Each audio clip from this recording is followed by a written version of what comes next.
Hello there, lovely people. This is me, Ashley, here, sending my love to you from whatever reality I'm in today to whatever reality you happen to find yourself in. Well, welcome to round two of today's live chatting. It's not very good when I start off. I can't even speak. So hopefully, as I told you guys that I was coming back on in an hour, you'll find me shortly. And I hope to be chatting online with Joel, and any of you are quite welcome to pop on. So I'm going to just leave the link here for you. So if you fancy having general chit chat, definitely please feel free to join me. I'm just going to pop the link here, post the comment. There we go. Sorry about this. I know it's so boring hearing me trying to work out what I'm doing. So the running commentary thereof. Hi Gaynor, hi honey. Yeah, there we go. So there is the link if you'd like to join. This is what it's all about. It's called Reality Sliders Mandela Affected because it's about all of us, not just me chatting. So yeah, I want this whole section here to be guided by what you guys in the chat are talking about. I don't want it just to be me and my ideas. I want to hear what you're thinking, where your heads are at, and let the oh, thanks, Futuristic. I really, really appreciate that. I totally appreciate it, you being here from Sydney, Australia, because I know it's very late there. And it's difficult to find times where we can all get with each other. So I'm trying to do different times a day so I can get different people on.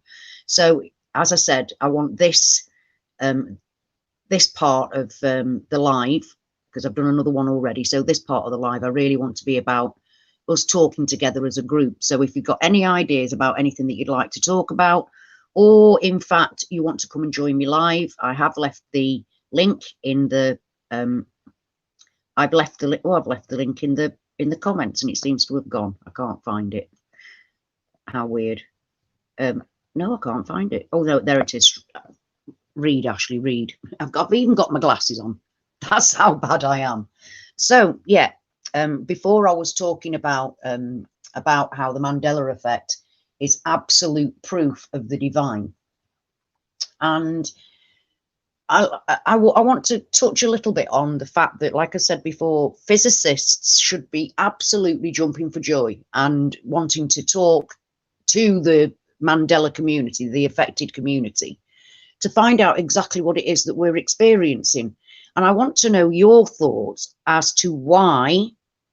Yeah, I can see it now, Paul. I'm so stupid. I'd even got my glasses on and I couldn't read my own words.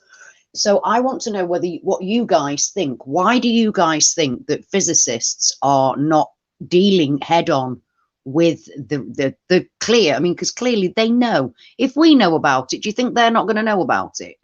They're going to know about it. And so I want to know from you guys, what reason is it do you think that physicists are ignoring us when we're proof of the very things that they're trying to prove?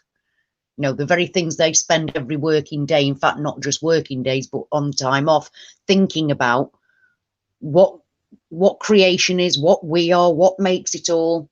And yet now here we are, we Mandela affected people.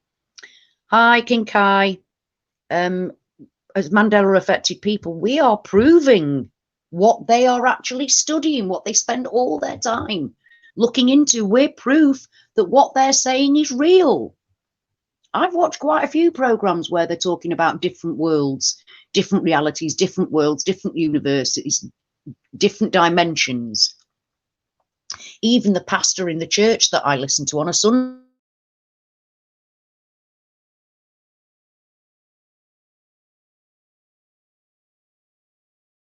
that the physics community cannot understand, and he cannot even begin to look into what we're doing. Because, believe you me, if a Mandela affected person was actually being questioned, Joel, I'd like you to pop on if you would, because if none of those people are actually talking to people that are Mandela affected, if they're not physically speaking to us, I want to know why. Why do you think that is? Why do you think that is? Because this is us, we are proof of everything that they're trying to, that they're doing. We're proof that what they are studying and trying to understand, we're proof of the things that they say. So I would have thought really that physicists would have been jumping up and down for joy with the fact that there are people all over the world that claim that reality is changing, and yet there's silence, absolute silence. No, I want to go to my original Orion. The Orion spur is shit, but it really doesn't matter which part of Orion we're on, because we've been flipping backwards and forwards according to Google. We've been up and down the Orion spur arm, with or without Cygnus involved in it. The inner, the outer arm. I've given up. I've given up trying to keep it up. But bits of venom, surely some of them should see. Some of them must see. Joel, have you found? I'm ready now, Joel. The link is in the chat. It's right at the top of the chat, next underneath Gainers, and Gainer rather. So yeah, so I don't think that all of them can't see bit of venom. Do you know? Surely. Yeah, but why do you think that is? Loyalty makes you family. If they're afraid of us, why are they afraid of us? Because we are proving their theories. We're living proof of their theories. Do you think it's because maybe that if it's actually shown that it's real, that they have to then think about a creator? Could that be what it is? Could that be part of it? I'm just thinking out loud, obviously, because none of you have joined me yet. Yeah, but see, the thing is that I understand that you're saying that they will be mocked. I get that bit of venom, but I've watched physicists actually make programs saying that there's, multi-worlds, there's different Earths, loads and loads and loads of different Earths. So we are proof to them. So surely one of them would be reaching out to us. I don't understand why they haven't, apart from the fact that they might have to then face the prospect and the actual truth that there's nothing natural about any of this. There's nothing natural about any of this. And maybe they're afraid of God. Maybe they're afraid of God. No, it's the Orion Cygnus arm at the minute. Gainer, it's changed again, so it's the Orion Cygnus arm. Well, it is for me in my reality anyway. I just want to go back to my original Orion. If I could, I would. I would. You know what? Yesterday I was watching. I'm an ABBA girl. I was brought up with ABBA. It's part of my upbringing. It's my childhood, and I was watching all the number twos that came in the charts. Number two came into the charts of the 1970s, and there was actually an ABBA song. So I went on and started listening to ABBA songs, and then, oh my God, I'm looking at the videos, and they're not my ABBA. They're not my ABBA from my world, and that I find really upsetting. That's really, really, really upsetting. And they've got things like maps in the background that are the same map as they are now. A globe with the same map on it as it is now, and that's not my ABBA. That's not my reality. I just, yeah, Waterloo. Yeah. And it's, yeah, and you're right, bit of venom, faces do look different now. They have this weird bump at the front of them. Right, Joel, I'm letting you in, guy. I'm letting you in. There we go. Add to stream. There we are. Hi, Joel. Hi. Hey, how are you? Can you hear me? I'm good, yeah, I thank can hear you. I'm good. Good. We're all good. Yeah, look at you. You look all professional with your earphone and your microphone there. Well, the thing is, I've did it because I know that with like last few streams that we've done together, people couldn't hear me well, and I've listened back on them as like, oh yeah, no, it's not good. So well, you're coming through really clear now, so that's great. Right. Yeah. So yeah, how right, earlier on you were saying some weird things been happening to you where you felt like being extracted. Yeah, no, it's this fucking Mandela effect shit, but it's actually reality itself. and I'm starting. It's starting to irritate me that they're calling it the Mandela effect, because the Mandela effect itself doesn't exist. What exists is reality is changing, because Yeah. reality is energy. Yes. We're all made of energy, and I mean the fact that they've named it after a person is just plain insulting. And I've only just realized this in the last probably couple of months. No, I kind of feel, Yeah. I really hate the fact anything mainstream talks about it. They instantly talk about Fiona Broome. No, And she has yeah, nothing. yeah. The Mandela effect. And we all, that happened in 2010 for her, when the vast majority of people had no idea about that. So, you see, the vast majority of people, he died in 2013 or in the 80s, I think. But where, Right. so she in 2010, he wasn't dead in our reality in 2010. He was still alive. So how could it be the Mandela? I don't understand where she got that.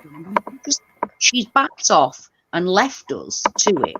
Oh yeah. And she's totally left us to it. And people instantly talk about her. And quite frankly, it pisses me off, because the Mandela effect, it isn't a Mandela effect at all. It's reality changing. Well, she's And that's claiming what was it? she's claiming that she made the whole thing up, and I felt like going on. I didn't. It took a lot of restraint, but I felt like going on there and abusing the living shit out of her. Where have you seen that? Oh, I Where can't was remember that, where. Joel? I did read something or watch something that she had apparently is claiming to have made up the whole Mandela effect. This is Oh what her my! claim. Yeah, this is her claim, is that she made up the whole Mandela effect. And it's like, well, I've actually done a lot of research, and I was hoping to release my Mandela effect video like 3 months ago, but I haven't been feeling 100%. So I'm like 6 months, not 6 months, 6 weeks behind in my uploading schedule when it comes to the Mandela effect stuff. But yeah, all the research points to the fact that this has been going on since before Jesus. Oh, right. Well, I'm with you there. I think it's a totally natural thing that it's been done before, and we've had it. It's a cycle. It's a cyclical thing. But she waffles on about other stuff. I've heard her. I can bear this to her, but she waffles on about other stuff, or other psychic beliefs, and comes off the Mandela effect completely. She doesn't talk in the reality of the Mandela effect, i.e., reality changing. She mentions a couple of different logo changes, and that's it. Oh, and talks about how great she is for her community. But I haven't noticed that. She hasn't been great for our community at all. I haven't seen her asking Brian about how he feels about his town changing. You know, things like the name of the town changed. She's not talking about things like that. So I do that is a cross, so to speak, that we have to bear.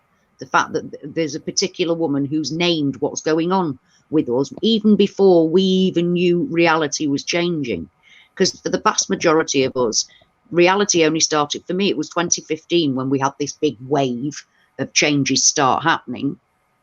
Because that's what happened. Loads of people woke up to it all at once around about 2015. And then, I mean, it was 2016, the beginning of when I realised my face had changed shape. That, but with no explanation as to why. If when it happens now, we know why. We know we change willy-nilly. I was really tiny and thin, and now overnight I was a size 12. It's like, what is going on? You know, so now we know that. But back in 2016, I hadn't got a clue why my face looked different. It was very bizarre. But it's these sort of things that aren't even thought about, covered, talked about at all, because she's used, her name's thrown into the mix. And if she's actually talking, she doesn't talk about the Mandela effect. She talks about everything else. So also to answer your question about 3 or 4 minutes before I got on, the reason why scientists are not saying certain things is because they've been silenced big time. Oh, I think you're probably right there, to be honest. Also, there's a mag. I mean, I don't like to plug anything usually, but everyone needs to go out and buy this magazine. because it tells a lot of truth about what's going on about the coronavirus and about what's going on in the world, about Where do climate change. we get that, Joel? You should be able to get it at your local, what's it called, news agent. Really? Yeah, Are you they should gonna... be able to. Right, well, I mean, this is where I got it from, but I mean, this is from Australia, so I don't know. Maybe you might be able to get it at other bookstores. I don't know, but if not, I think they've got a website. I think that's what I was saying. It might not be available here, but we can at least go online and see if we can order it. I mean, it's an American company. It's American magazine, so you know it should be. You should be able to get it worldwide. It also talks about 9/11 in there too. So, you know, and it comes out every second month. Right. Well, I'm definitely going to have a look at that then, without a doubt. Right. The Black Sheep researcher here is just saying, sorry, Joel, if people say that ME brings you close to God and the Sumerian MEs talk about that connection to the gods, why don't people talk about it? I don't know. Well, for me, I already knew about it, Paul. Most people don't even know about that connection. I was talking about it before. I talk about the Sumerians quite a lot because I found it very difficult. I don't know as much as you do about the Sumerian actual MEs, but I do know that they did have some. But yeah, obviously, I mean, I talk quite a lot about the fact that the Sumerians is exactly where the Abrahamic religion comes from, the Anunnaki and everything. The stories are the same, the flood, all kinds are the same. But to be fair, not everybody knows about those things. You know, not everybody is at that point that I research, like that's why I found Paul in the first place, because I researched all of these things, and there was Paul talking about the things that I was interested in, which was like, way, I can't believe it. But most people don't know. They don't know as deep as we do. They've heard of the Anunnaki, but they don't know all the ins and outs. It's only through you, Paul, that you gave me the last bit of the puzzle, to be fair, as to exactly the Anunnaki.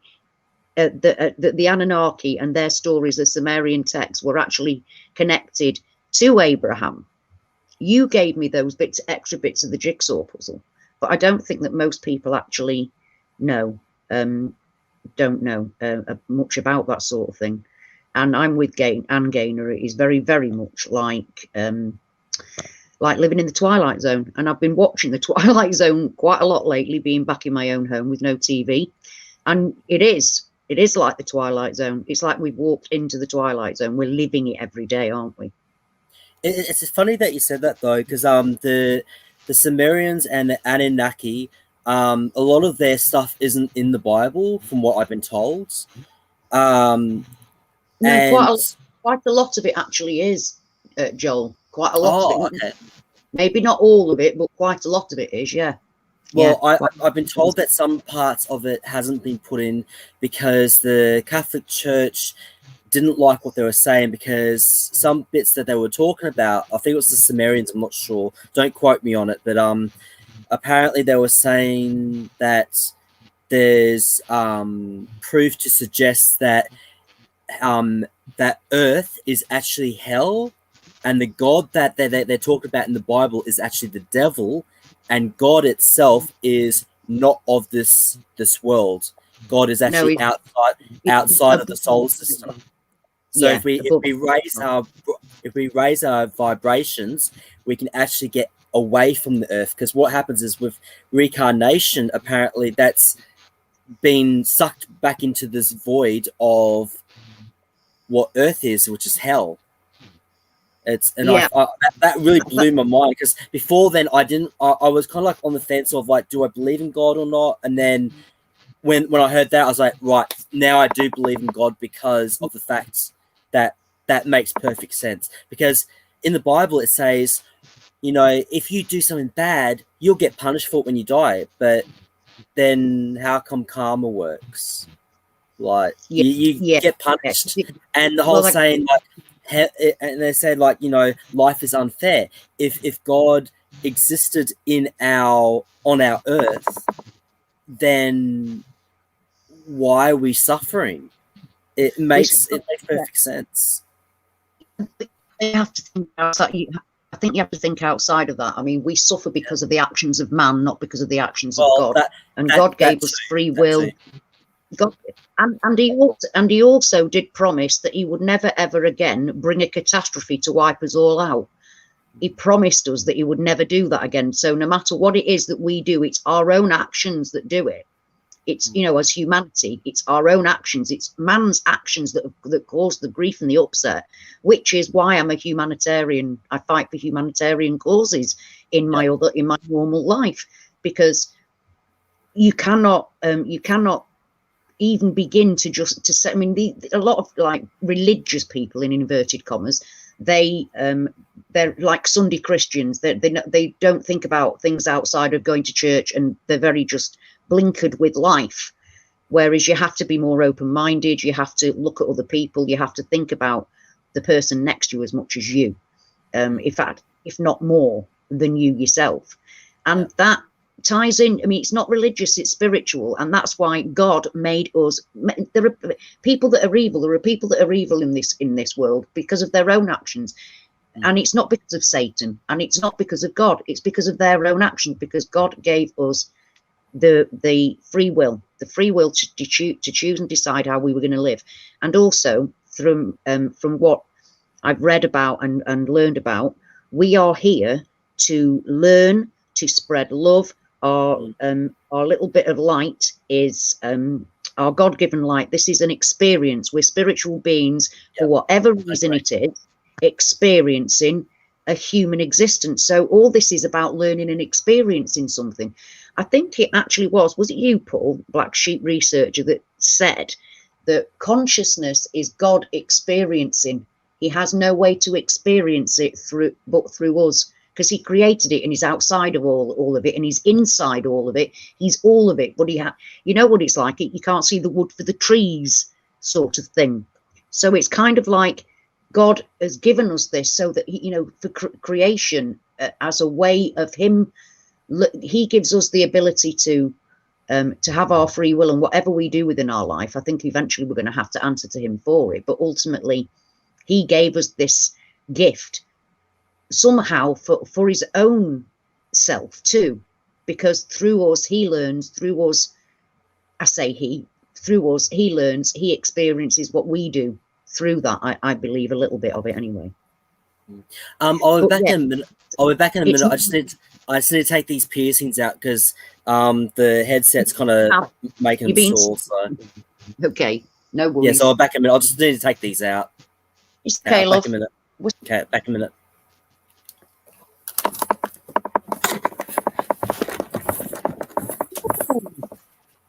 Whoa, Anne, that's really mad. I'm with Paul there. A family member's middle name is Jana, and they were seeing a psychiatrist, first name Jana. 2 Janas, yes. Oh, wow. Oh, look at his Mickey Mouse in the background. Mickey Mouse without his braces on. Although, what do you call them? In America, they're not called braces, are they? You don't call them braces. I can't remember what it is. Yeah. I really can't understand. I'm sorry, I was just reading what Anne was saying about where a person is lost by accident on Lost, the programme, and is in purgatory because he really died in a crash. Well, I've been watching, like I said, quite a few near-death experience stories. One especially by a neuroscientist surgeon called Eben. I can't think what his other name is, but he makes some absolutely amazing points. I mean, he was an atheist, an absolute atheist, didn't believe in any of it, and then had a near-death experience of his own. He was actually dead, he was actually clinically dead, and because they used to say it's, when you die and you go through all these things, everybody says that they have that, the life goes before their eyes and all that kind of stuff. Quite a lot of, most people go into the first part, which is like a massive meadow of flowers, and they have very, very similar things. But they also say that they don't want to come back, and they're given a choice. Some of them are given a choice and some of them aren't. But when you've got a neuroscientist who didn't even believe in it all, and neuroscientists say things like, well, that's only to aid us when we die. Well, why would we have to have that built in? You know, when we're dying, you die. You just, you know, if it was just a bodily thing and everything shuts down,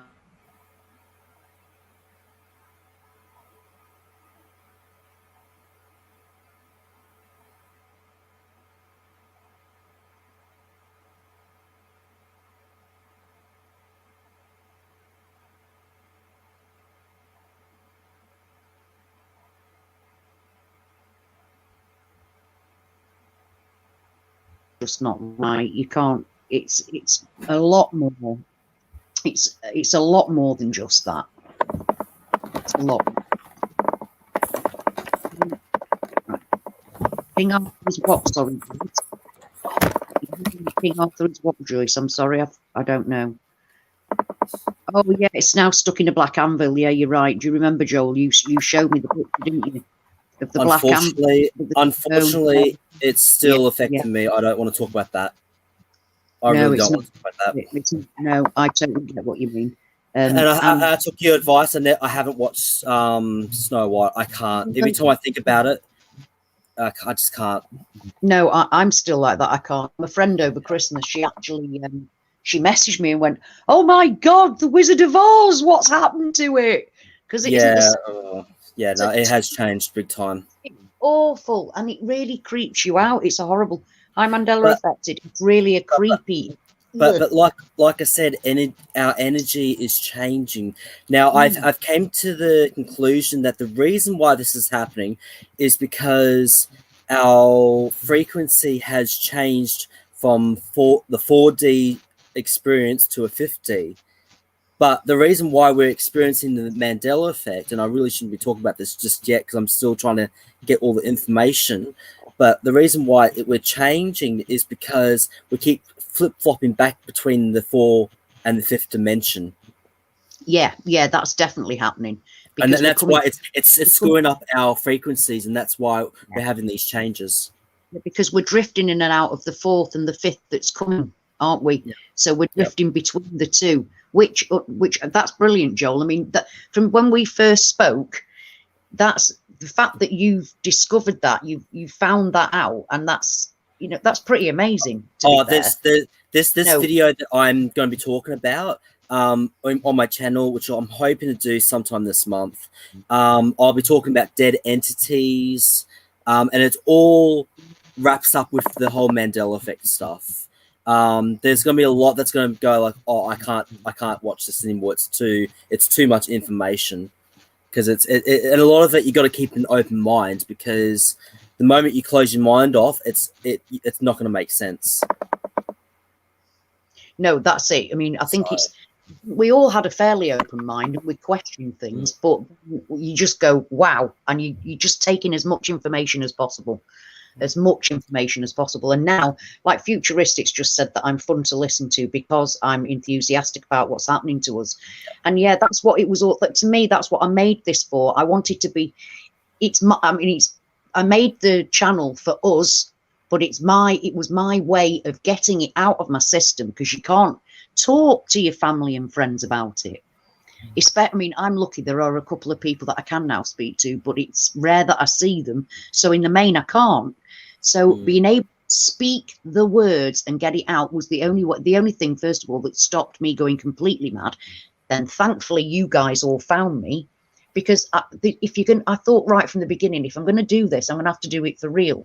I'm not going to hold back. I'm not going to pretend. So sometimes I'll come on and you'll just hear me working through my own, as I'm talking, trying to work things out as I'm going, because nobody has any of the real answers.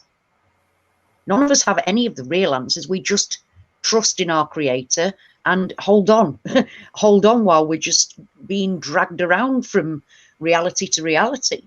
So without you guys to actually, bounce off, you guys have all taught me so much. It's through putting all the information together that we all see, that we now know that we come from every single arm of the Milky Way.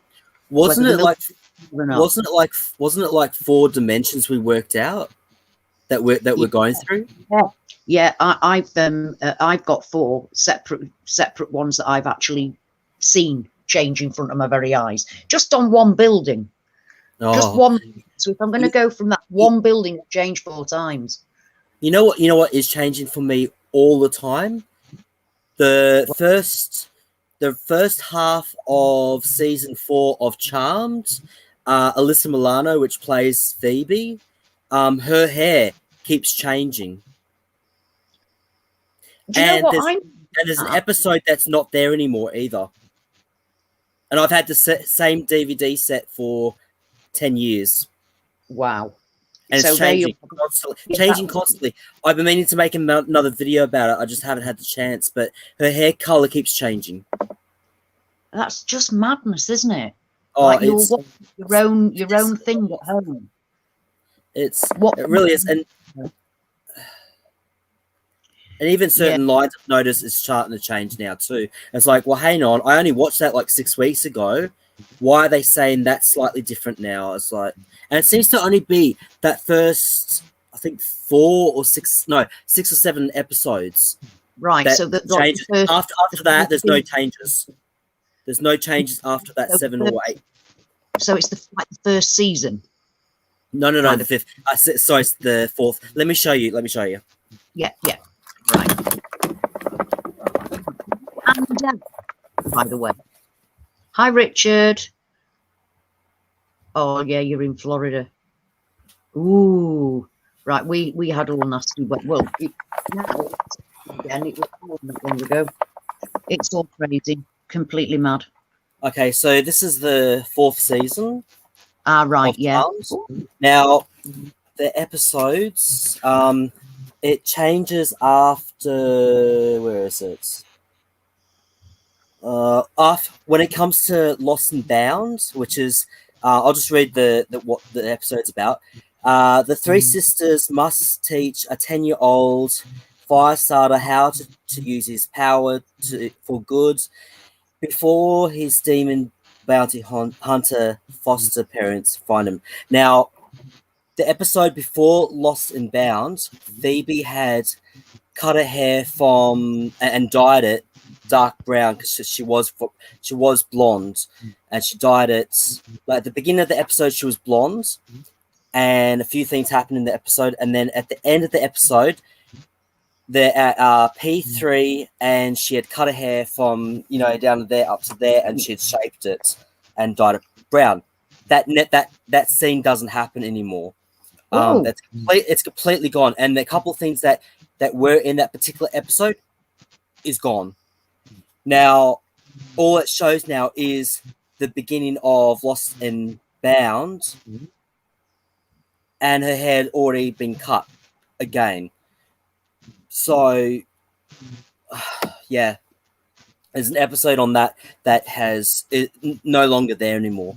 And I've watched this series a few times, and I just can't. Don't know it. You absolutely don't.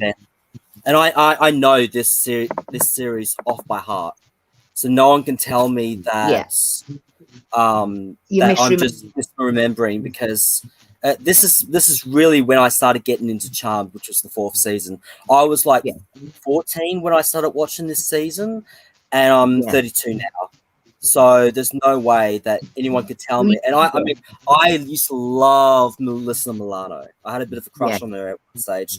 So no one could tell me. And the thing is, I'm a very visual person. So I noticed little things. It used to drive my sister's mates nuts, because the moment they'd come in the house, if they've had just that much taken off their hair, I would notice. So for me so no one could tell me that these changes that are happening with Melissa Milano aren't happening, because like I said, I'm very visual when it comes to that kind of thing. And I think that's why artistic as well, so it helps. No, I'm fairly the same. If you give me instructions on how to do something, I kind of lose it. My mind's wandered elsewhere. I can't take it in. But if you show me how to do it, I know what I'm doing. Yep. It's the same thing. Write it down, and even word for word what you're doing. I lose track. I can't can't learn very well with instructions that way. but you show me what to do and I'll do it. But that's applying, you know, that's applying ordinary everyday things, your normal living. But then when things like in your normal life, there you are trying to watch Charm that you've watched for over half your lifetime, and it's changed on your own possession, and that is not misremembering. And the thing is, it's only that season. Everything else is the same. The thing that gets to me as well is that people say that we're misremembering. Why are we all of a sudden, over the last few years, suddenly misremembering? Yeah. You know, if it was like, Luke, I am your father, if we'd have all misremembered it, wouldn't we have misremembered it back in the 70s when it was on? Yep. Do you know what I mean? That's what I don't understand. How can you think we would have all been misremembering it all along? We wouldn't suddenly realise we've been misremembering it, would we? And it's not just that one. How come, you know, how come my shoulder has changed in the last year? You know, if I was misremembering that, then, you know, but how can I go from like one day seeing something and then the next day seeing something different, you know? Yeah. And the thing, this is the thing that people don't understand as well. And this is, I think, why there's a lot of debunkers, because they're not looking at the personal changes. They're only seeing what the media shows, which is the changes in film and books and all that. But they're not actually, they're just saying, oh, it's misremembering because of the whole people, you know, remembering different things on shows. But they're not looking at the whole thing. That's something that came to, I mean, there was a group on a page on Facebook which allowed both affected and non-affected in. And every now and then I still get an email from, because although I left the group, my thing's still up and people still write on it. And it was about California Dreaming. Now that song, it was one of my pissed up happy songs with my friend. The amount of, like, pretty much every Friday night we sang that song for like decades. It was one of, on her mix, on her We're Pissed, Let's Put the Mixtape On tape, which went on every Friday. So we know what the words to pray. I began to pray. Yeah, I began to pray. It makes sense. I began to pray. I mean, how can you pretend to pray? How can you pretend? And why would you? It's not, you see, that's it. But the person who isn't affected whacked in a video of it with them singing "Pretend to Pray." Now, talk about not what the Mandela effect is. We keep saying this. We know it says that now, you knobhead. We know it says that now. But you're whacking in stuff now. We know that. Believe me, if I could find pray, I would. But we can't find that. You can only find this reality. Oh, look, if you're going to talk about it, you know what? You English people have got so much the most funniest sayings. I love them. I normally talk, and we do often. We're Anglo-Saxon, aren't we? Do you know what I mean? Say it's great. It's great, though. It's great. Yeah, we do. You knobhead. I actually caught myself saying, I can't remember what it was now, but I said something in English, and people said, like, what did you say? I was like, oh, sorry, I've been listening to too much English stuff lately. One of my favorite is twat. If I'm calling, I'll call. That's what it was. That's what it was. It was twat. I called someone a twat. I called someone a twat, and I was like, and someone said, what? I was like, oh, sorry. English people. Yeah, twat. And the way you say it, twat. And we say fuck for everything. I mean, you can say, fuck, oh, fucking hell, look at that. I fucked up. He's fucked up. Fucked. It's fucked. Yeah. Fuck you. But it's like the word fuck. He's just using everything. It's bizarre. When you'll walk around with a plug in our mouth, do you know what I mean? And let's fucking air up through our arses. And we're not like that at all. We're very uncouth, don't you know?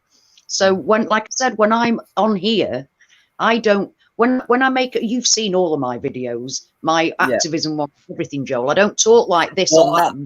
I haven't seen all your activist stuff, but I've seen a fair few. You have seen most of them. I know that. Yeah.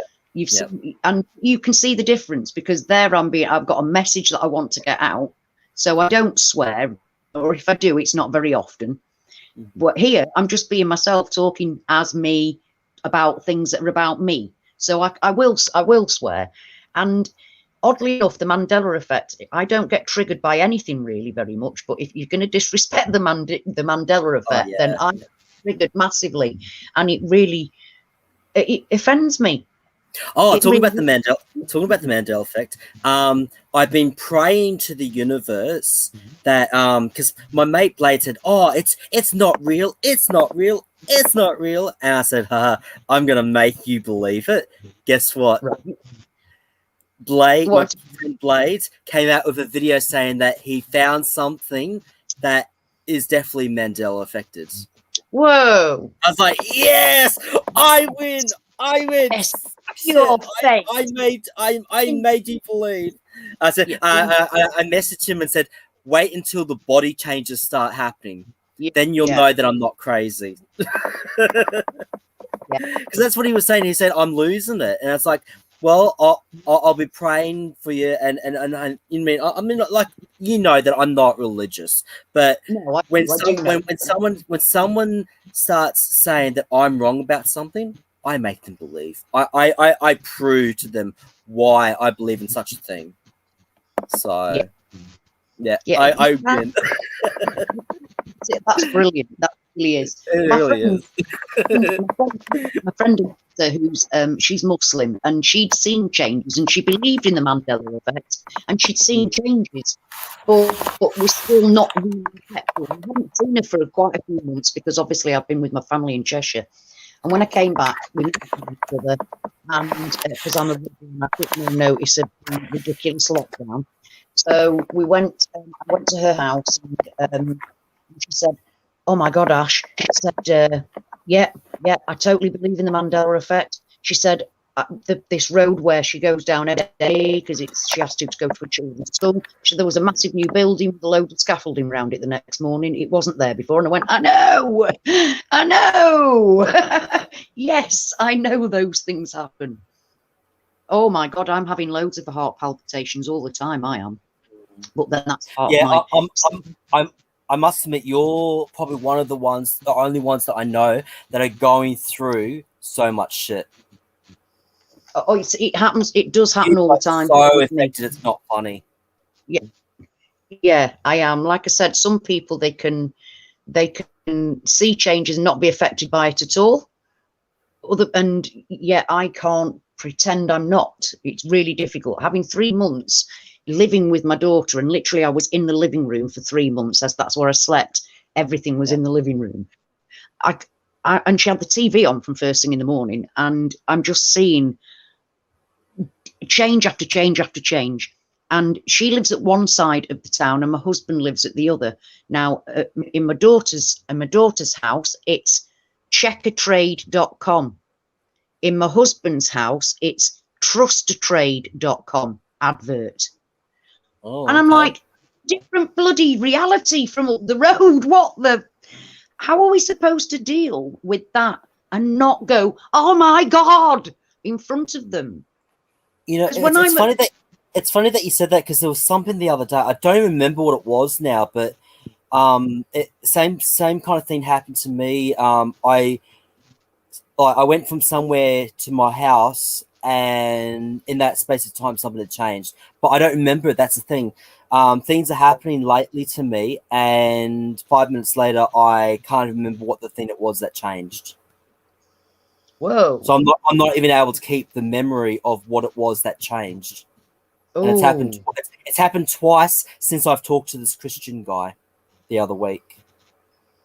Right. Actually, while I was talking to this Christian guy, we were talking about the Bible, as you do, and I was trying to explain to him, like, I can't even describe what it was that I was trying to talk about because I don't remember. But I was trying to describe, you know, what things. See, I can't even You can't even describe what I was because I yeah. can't. But there was a word that's in the English dictionary that explains what I was trying to explain to him, and I couldn't remember it. It just completely slipped my mind. And I thought it was my sleep apnea, you know, playing up because I went from like Yeah. being like wide awake to like really exhausted to the point where I was almost about to pass out within a matter of like less than half an hour. But since then, I still can't remember the words. And I've noticed since then, I've had a few things that have happened, and it literally feels like someone's been pulled out of my head. I know it sounds stupid. I know it sounds crazy, but it really feels like someone's been pulled out of my memory. That's really bad. And no, none of us here are ever going to think that that sounds stupid. We're all Mandela affected. We know that that's more than possible because the impossible happened. So when the impossible is actually real, then nobody's going to. This is what I love about our community. We don't have exactly the same things happen to us. We don't have exactly the same experiences because we're all experiencing our own reality, which bump into each other and are very similar to each other's, but we're not living the same reality as each other. Well, my theory is the reason why it's happening to me is because I had stumbled on something that would have blown it right out of the water. And I think that's whatever it is trying to stop me from getting information out. Yeah, it's as if it's been taken away. And I think it might have to do with dead entities. That's the only thing I could put it down to is dead entities. But were you trying to tell a Christian that? Well, I started talking about dead entities to him, but I was trying to explain something about the Bible that he wasn't really understanding what I was trying to talk about. And I tried to explain to him something, and the word just wouldn't come to me. And everything that I was going to tell him just completely slipped my mind. I couldn't think of the rest of the things I was going to talk about. Now, even though you're trying really hard, you still can't bring it to mind, can you? At the moment, I've got a splitting headache, but that's because of the piercing. So, that's because of the piercing. Yeah, I found out my other piercings that I had in last time I was talking to you, I was actually allergic to the metal, and I was getting hot flush. Yeah, I was getting hot flushes every day. My head was killing me, and even though I've got new different metal in my ears, my head's still at times. That's not good. So that's why I took them all out because they were pressing against my ears, and it's just like take them out so I can talk to you. Yeah, I don't blame you. That sounds bloody the completely opposite of what you've had your ears pierced for, love. Yeah. You know what I mean? That's really but no, it's so between that and then everything else that's been going on, it's just been shit. Plus I found out recently I am lactose intolerant. Oh, whoa. Which has been good because I only found that out by eliminating milk from my diet because I'm trying to go healthy, and I've been doing a lot of research on health lately, especially this year. I've been researching so much on health, so I've given up sugar, honey, milk. You see, Joel, I'm trying to give up flour. It's not good. None of these things are good for the body. No, I know. I've been doing exactly the same thing. I found myself thinking about vegetables. Now, I'm a meat eater. I'm an absolute meat eater. I love meat. I love my meat. But I used to be like that. I was thinking about vegetables. It's like, what the bloody hell's going on? I don't think about vegetables. You know why that's happening? You know why that's happening? Because your body is telling you to give it up because it's not good for you. Meat. We're actually designed to eat vegetables, fruit, nuts, berries, grains. We're omnivores, so we are designed to eat meat, but we're not designed to eat meat every day because we were designed to hunt the meat. weren't we? You know, we were designed Well, to a main not go a main diet is supposed to be those things. The body can't digest meat that well. That's why it has to be really, to, really cooked. yeah, If we were to eat raw meat, that's we why our bodies, you know, we should be eating as much it as we has to be are. cooked. So It has I to be was really cooked. looking at that. I was looking into health options, and I'm trying to go on the low carb very hard because I'm a massive sugar addict. I'm a massive sugar addict, and coffee. And so I can't drink coffee without sugar. It tastes bloody awful. But I Oh, have you cut. get used. You'll get used to it. I thought the same, but you do get used to it. What I changed to is, I mean, they're expensive, but the Nescafe sachets that you can get. No, don't know that. Oh, okay. You might not Oh, have you them over. oh, no, I'm with you. The coffee sachets with everything in it. Yeah, Oh, yeah. So yeah, I yeah, have them yeah. without I have them without sugar and honey now. I can Right. have a cup of tea, like a black tea, with no milk and sugar. I never thought I could do that, How long but have you been doing I that don't for mind then? that now. That's brilliant. How long have you been doing it for?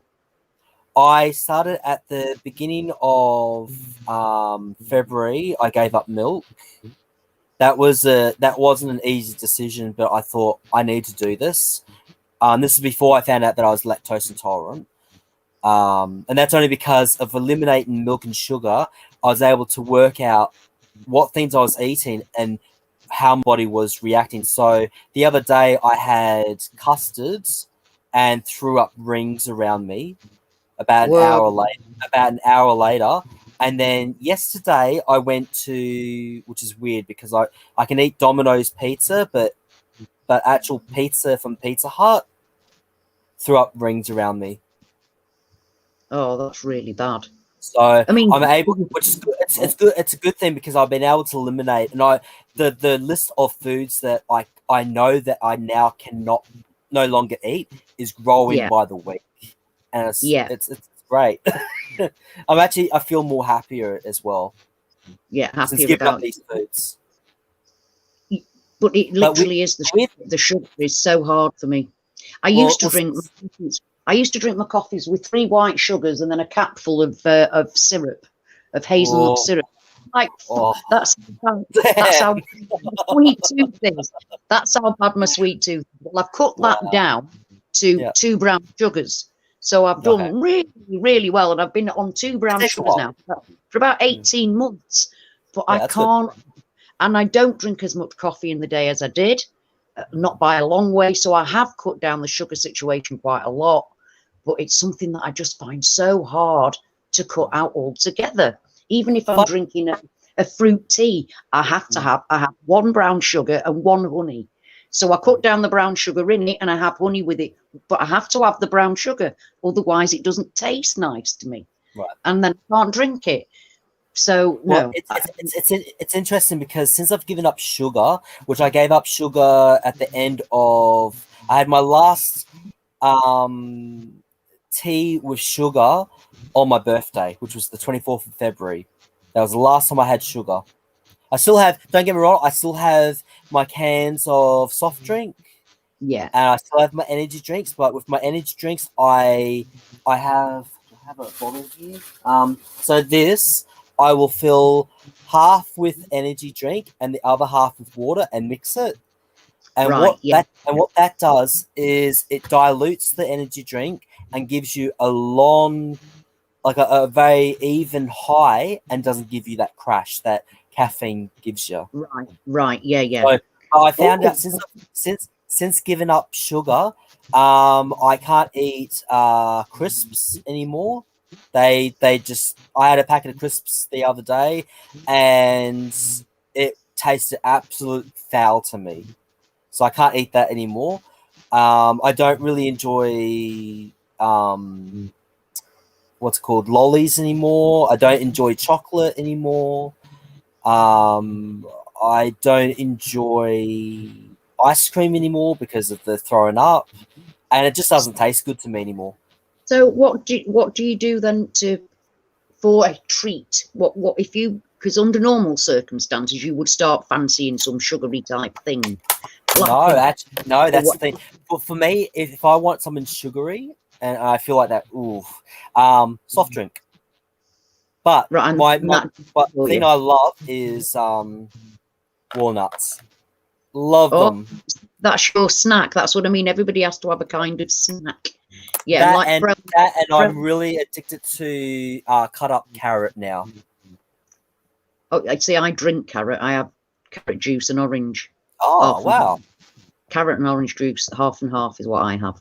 But Never had that no, before. I'll try that out. it's really tasty. It really is tasty. Surprisingly, it's an easy thing to drink because I'm trying to get the different colours. Do you know what I mean? During the day, Yeah, the different into your body is what I'm trying to do.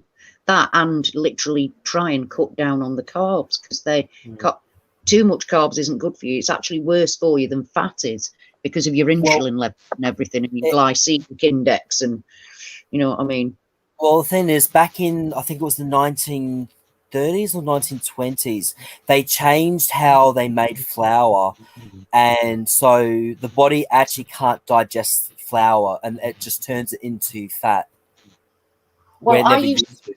I used to be perfectly okay with white bread, no mither whatsoever. Got part way through my 40s, and suddenly I was bloating like I was. I looked like I was expecting. I was bloating so much, and so now I know I can't eat white bread. If I eat a white panini, I know I'm going to suffer for it. I bloat terribly, so I know I shouldn't, and I don't actually eat very much bread at all. And I Neither like do I. I really don't like to touch white bread in the slightest if I have to eat bread at all. But yeah, I don't eat bread at all at home. Only if I have to go out, I'll eat it. But even it's then, rare. I'm very. It's rare that I do. But then, like in my daughter's house, it's like, well, there's a load of white bread left. You're gonna have a sandwich on white bread, Mum. All right, I'll have off if you do. And we both swelled up. It's like, oh no, because my daughter's got like she's got IBS. She's got IBS, so. But I like a watermelon. That's really, really sweet. Yeah. Beautifully sweet, and it's all full of water. And actually, I actually fast for Ramadan.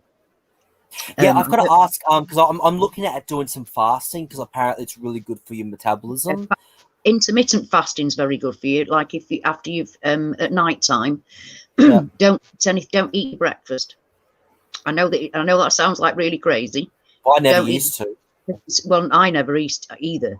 But you see, it's supposed to be that if you're not giving your body something sugary, or if you or have an egg, because egg has got absolutely no carbohydrate in it, and that's the thing.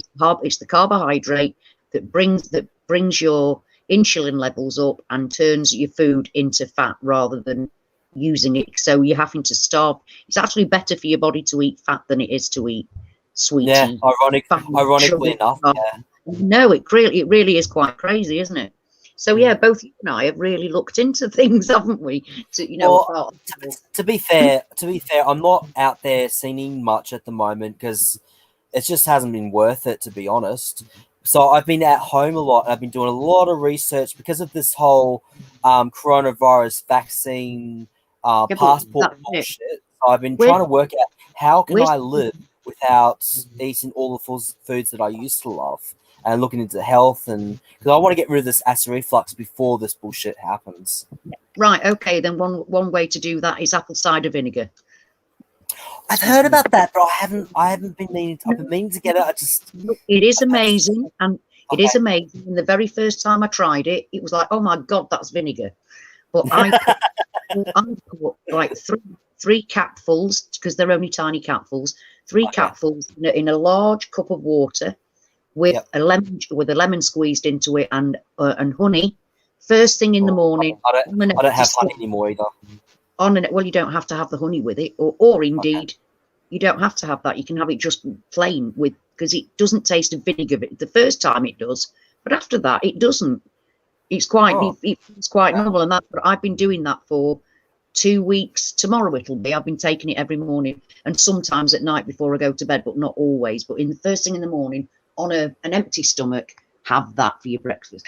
But a few years ago, I actually did it every morning. I used to have just a lemon a hot lemon water with mint and honey for my Oh, mint's morning. good. Yeah, mint's good. Yeah, and then I got really poorly. I think I came down with me and my friend came down with a really bad cough and felt very poorly. That's Not because your like body's getting rid of all. That's because your body's getting rid of all the toxins. I did it for 5 months where I didn't. I'd actually stopped wanting to have sweeties because I was eating better, and I was There thinking you go. what I was putting in my body, and I was making myself have 5 lots of fruit and veg a day. That's how I started, by making myself, being determined to do it and making myself, and then it became quite normal. Well, then I got poorly, and it was Christmas, and I started eating and drinking coffee, and because I was too poorly to give a shit about let's eat healthy. I felt poorly, so it's like, do you want a coffee? Yes, I do. I'll have a coffee. And then it was Christmas, and then from there on in, I never got back into it again. And I did 5 months where my hair was shiny, my face looked better. I mean, not just because of the Mandela effect, but actually it did look better. And I felt better in myself, and I wasn't craving sweets or cake. Because for me, it's foamy type sweets that I love, or jellies like Oh, Haribo. wow. Or jellies like Haribo. I'm a proper sweetie girl. It's not, oh, I need my chocolate or give me cake. It's like, I like sweeties. I like jelly. You know what? Sweet. I miss. I miss my caramel and chocolate mud cakes. I don't know what they are, but they sound fabulous. Can you give me a recipe? I'd never Don't you heard of have that. No, but it sounds fabulous. Oh, It's it's absolutely fabulous. you know what? When you don't have it for a while, it's like you feel like you're in heaven. Well, that's how, getting back to fasting, that's how I realised how bloody marvellous watermelon is. Because I do fast for Ramadan, and here in Britain it can be 19 hours that you're fasting for. You have no water at all. You have nothing. Nothing passes your lips. Nothing passes from when the sun goes down to when the sun comes up to when the sun goes down. So believe me, that when I first did it, the first 2 days that I did it, because I think this is my 7th fast now, the first time, I have never been so sick in my life as I was 5 minutes before it's called iftar, which is breakfast, 5 minutes before the end of that day's fasting. And I couldn't even get upstairs. I was at my friend's house. I opened the front door and threw up. My body got rid of the last little bit of water it could. It makes you feel ill. It makes you throw up. And it's only when you do that, when you fast like that for that amount of time, it's the reason why I did it is because I'd seen a video of small children, little girl, little boy. Little girl's about 4, little boy must have been about 2, scrabbling around in the dirt, looking for bits of bread, looking for crumbs of bread. And they were wishing everybody a heartfelt Ramadan Mubarak, which is a greeting, a celebration. They wish merry, happy Ramadan kind of thing. And they really meant it. And so the year after, I thought, well, what I'll do is that, because I felt for them and I just wanted to, in some way, give some kind of emotional support, even though they didn't know I was doing it. Yeah. And I was going to just do it on a Friday, but once I'd started, there was no stopping me. I thought, right, I've started now, so I can't stop now. I've got to carry it on. Don't you get thirsty? Oh, it's yes, you do, very much so. It's the thirst. It's not the hunger. Hunger doesn't really bother you, and that's it. The reason why I did it was in some kind of solidarity, and you cannot even begin to understand what it feels like to not be able to drink unless you're not able to drink. And what I used to find really hard, I used to do a little vlog at the end of the day, post it on Facebook, describing what I'd been through that day and how it affects you. Because it does affect you. It really does. It starts off affecting you quite badly, and then it ends up being really, really good for you. So at first, it is hard. Your body rejects the last bit of water. You're like, why is your body doing that? And that was literally 5 minutes before I could have. I used to break my fast with a cup of coffee, but then I found watermelon. And that's just like the sweetest, the most beautiful jewel. I mean, give me a diamond or give me a piece of watermelon. You can shove the diamond up your arse. Give me that watermelon.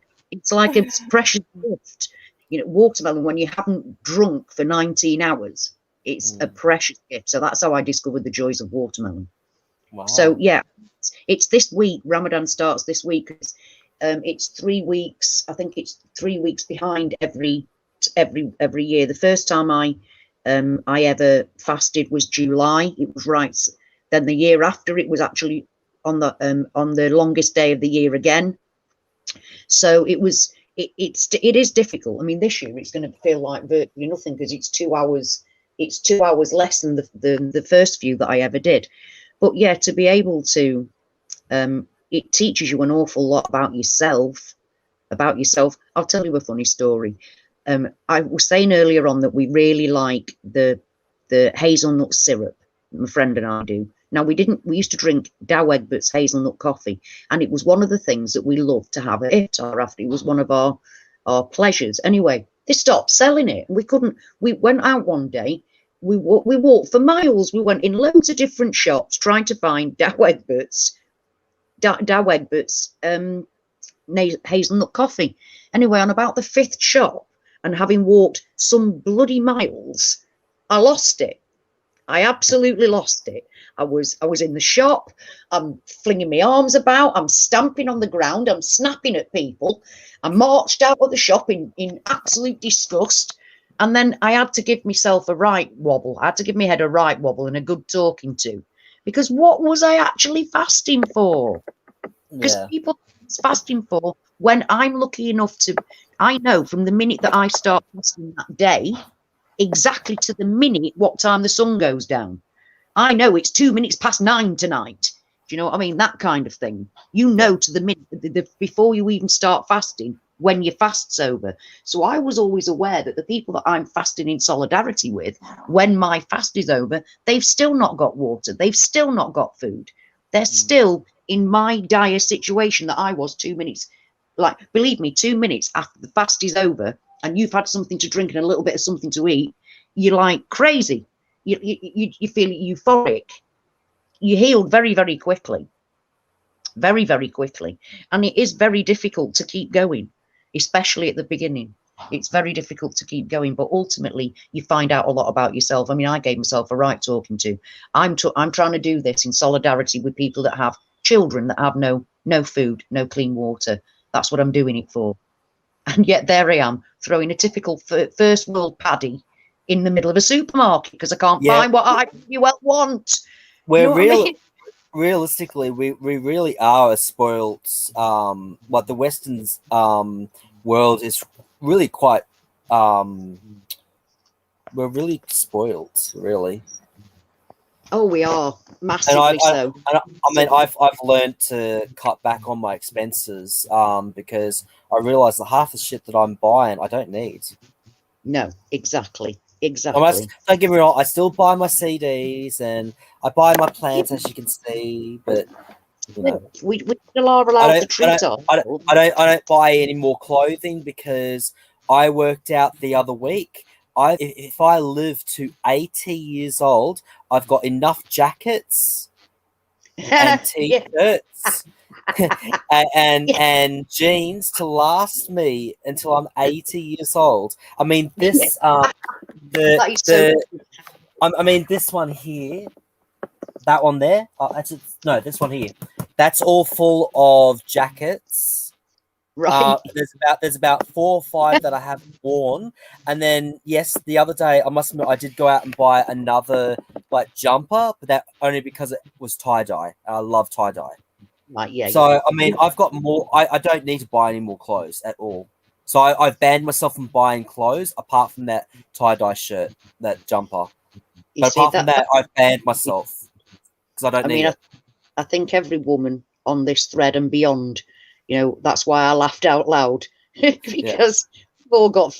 A woman can never have enough shoes, pajamas, or comfy cardigan type jumper things. You can't have too many of either of those things. It's not possible for a woman. It is just not possible. It is just not possible. But then I went through a stage where I was like that. I went through a stage where I was like that. I see something, it's like, ooh, And I went in, literally, there was a couple of times I ran into a store because I saw someone's like, oh, God, Joel, you need to get a grip. Yeah, yeah, I totally understand that. I've never really been materialistic as such. You know, I don't. It's not. Oh, I've got to have that newest thing. I've never been like that Oh, ever. I'm not into Like that. trends. I'm not into No, trends. I don't care. No. I still wear a t-shirt that I've had since I was 16. Still fits See, me, so why chuck it out? I've got a jacket that has the word psycho on the front. And I've had that since I was 14. I've had that since I was 14. Still fits me. Still mint yeah. condition. I'll wear So, it. so you see, that's what it's about. I mean, I very rarely throw anything out. I'd rather give it away. You know what I mean? I'd definitely rather give it away. But I must admit, I have far too many coats, jackets, boots, shoes, all of that. Far too many of them. But there's been a stage in my life where I had very, very little. I did have something, but it was very, very, very little. And I remember my friend and I, we bagged up in black rubbish bags a load of clothes. We had loads of these bin bags, and we got £6 for them. £6 in English money, and we felt like I felt like the Queen of Sheba. What is that? We felt like the Queen of Sheba. What's sorry? What's £6? I don't know what that is in dollars. I don't know. I don't know. Well, I do know that $10 in America is about nearly £14, but I'm not sure what it is vice versa with Australia or not. Okay, so that would be because I know if I remember correctly, if I go to if America say this will say $10 in Australia. Yeah. If someone was to buy this from Australia, it would cost them about $17. Maybe Right. something like that. Oh God! You see, £6 sounds like nothing. £17 sounds like loads because it's not. So, Do you know what I mean? It's not. What can you buy over there for £6? Well, is that a lot of money? Well, we have. Oh, I can't. It's really mad trying to explain your own currency, isn't it? Trying to explain your own. So no, if you've got a £10 note, is like you've got 1 pence, and you've got 100. You've got 100 pence in each pound, and then you've got £10 note, which literally gets you sweet fuck all these days. But 4 years ago, we had £6, and I felt like the Queen of Sheba. Nothing. It's nothing at all. It's bugger all.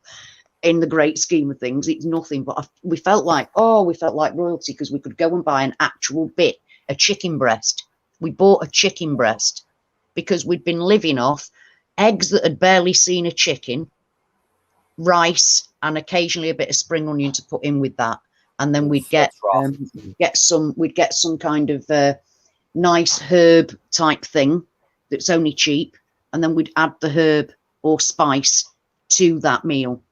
And occasionally we'd get a tin of luncheon meat, occasionally chop it up and put it. I'd fry that up and put it in with it, and then we'd have it twice, the one day after the other. And that's how we lived. And we were happy. Don't get me wrong, we were happy. Never been so happy. It's ironic. It's ironic, isn't it? Like the moment that you have nothing, you feel more happier. I realized that last year.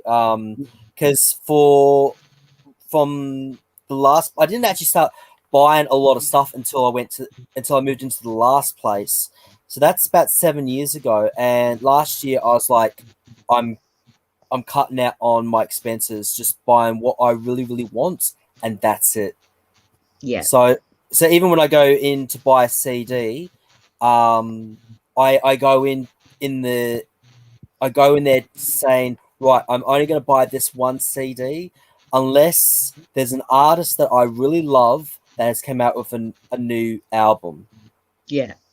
Otherwise, but I limit myself to only 2 CDs now. If I like something else, I have to put something else back, and that's what I've had to start doing lately. Because I realize I've really got too much. Oh, I think we've all got too much. We've definitely all got too much. I mean, I'm about to move back across the country again to a bit near. By the way, congratulations. Oh, thank you. Yes, Yeah, granddaughter. I mean to say that for a while. Yeah. I look, being a grandmother is the best thing ever. It's the best thing ever. You can't even begin to describe it. I won't bore you with it because if you're not a grandparent, it's very boring. But when you become one, it's just the best thing ever. Much better than having your own children by a long way. And it isn't because you can give them back. It's because you can, but it's literally because you aren't the same person. You've learned more. You're not making the same mistakes either. Yeah, you've got more patience, and you're much more inclusive. You're not doing it day in, day out, and just living that routine. It's not a routine for me. It's a joy.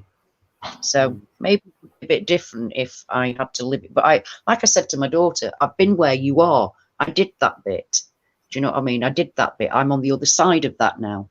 Whereas she's slap bang in the middle of it. My grandson was 14. Rylan was 14 last Wednesday. Oh, I'll tell him happy birthday for me. Oh, I will do. I will. He towers above me now. He towers above me. Really? There's a picture. Put a picture of me and him up on his birthday. Stood with each other. I saw that. I what laughed the hell? at that. Like he's just wait. I look like a borrower. He's like he could have folded me up and put me in his pocket. He's grown that much. And then obviously my granddaughter Aria is three coming up. Well, 3.5 now. She's 3.5 now, and my new granddaughter is 6 weeks old. Nice. So poor baby, because they're all in the same family. She's got a 14-year-old behaving like a 3-year-old, a 3-year-old behaving like a 3-year-old, and a newborn. It's like, I'm glad I'm not there. I'm glad I did that bit. I'm glad I got through it. And I can just feel all the joy. By the way, I was watching your live stream. I think it was a live stream, or it's either a live stream or you had already done the live stream and it was up on your YouTube channel. But I heard that your family has got the vaccine, and my heart almost stopped. Yes, the one saving. Don't they realize that the way that the vaccine works, it's like a Trojan horse in your body. It's going to attack their organs.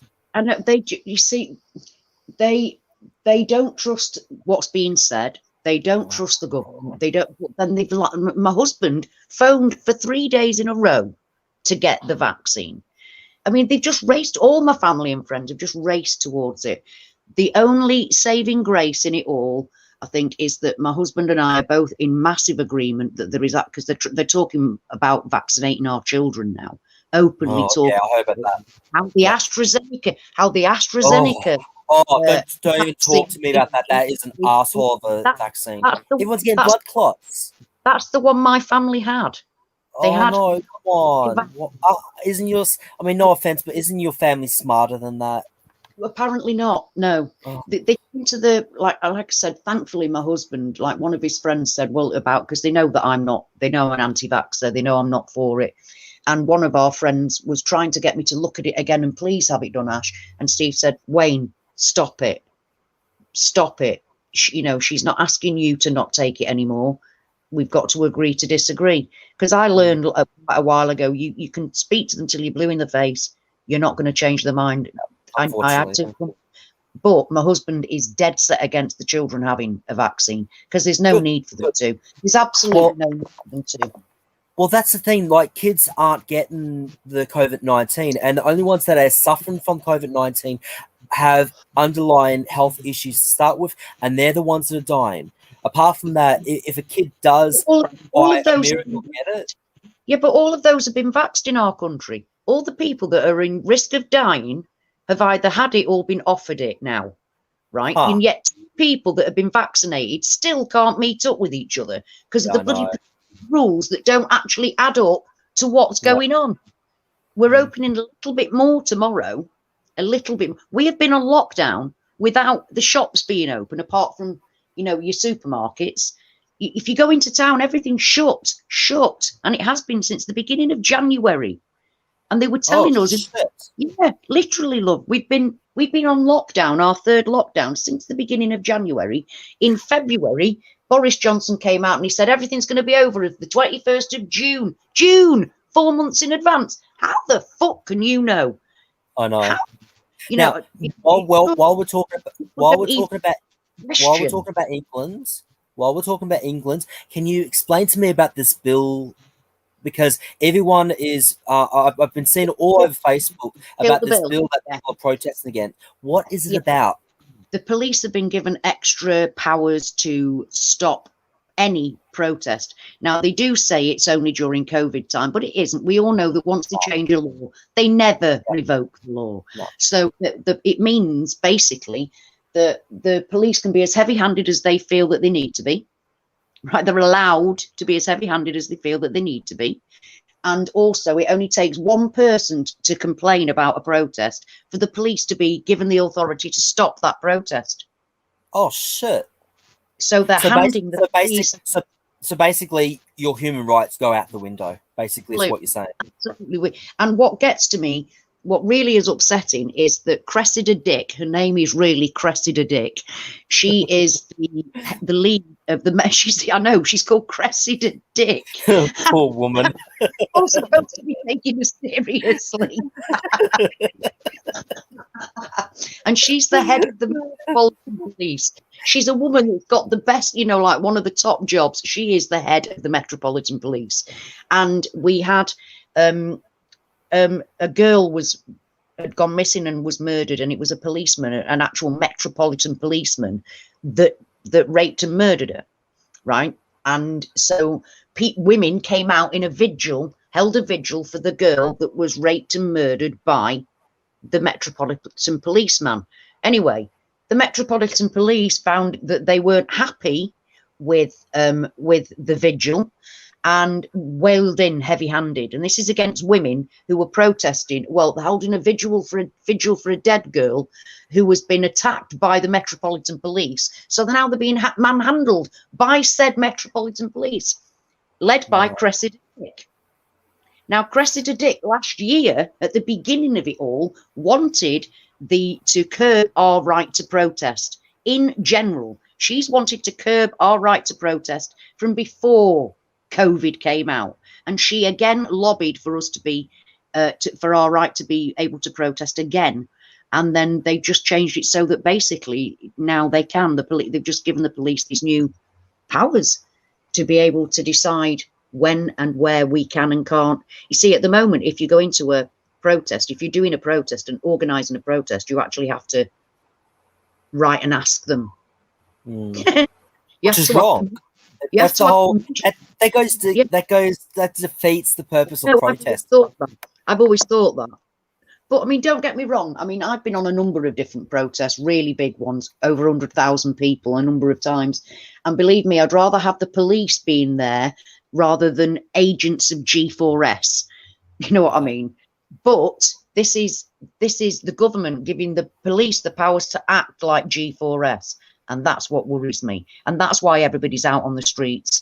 And there's been quite a lot of it. And even this weekend, while apparently we've all been in mourning over the loss of Prince Charles, Prince Philip, no, there's still been Kill the Bill and anti-lockdown protests up and down the country. Britain has been full of them. You're just not told about them. Oh, okay. It's happening every weekend. Well, in Australia, we've got a protest at least once a month now. There's actually one coming up that I'm going to, because I'm very, very vocal about. I don't give a shit what people think about me anymore. I'm very, very vocal on what I believe in now. And if people don't like it, well, tough luck, But in saying that, in Australia, certain similar things are happening. Like our asshole of a Prime Minister, ScoMo, he basically laughed when because there was this woman that had been raped in Parliament, and he basically came across saying that he didn't give a shit that this woman had been raped in his own Parliament. And he really doesn't care. He doesn't give a shit. He doesn't give a shit about women's rights. Nothing. No, he's an absolute. I know. He is a violent. I hate him. I hate him. No, I don't. Yeah. They're all twisted and they're all twisted. They're all in it for themselves and their own agendas. I mean, they're just talking here on the chat actually about. I'm just saying they're talking about Vanessa VA. She found me. I'll be honest.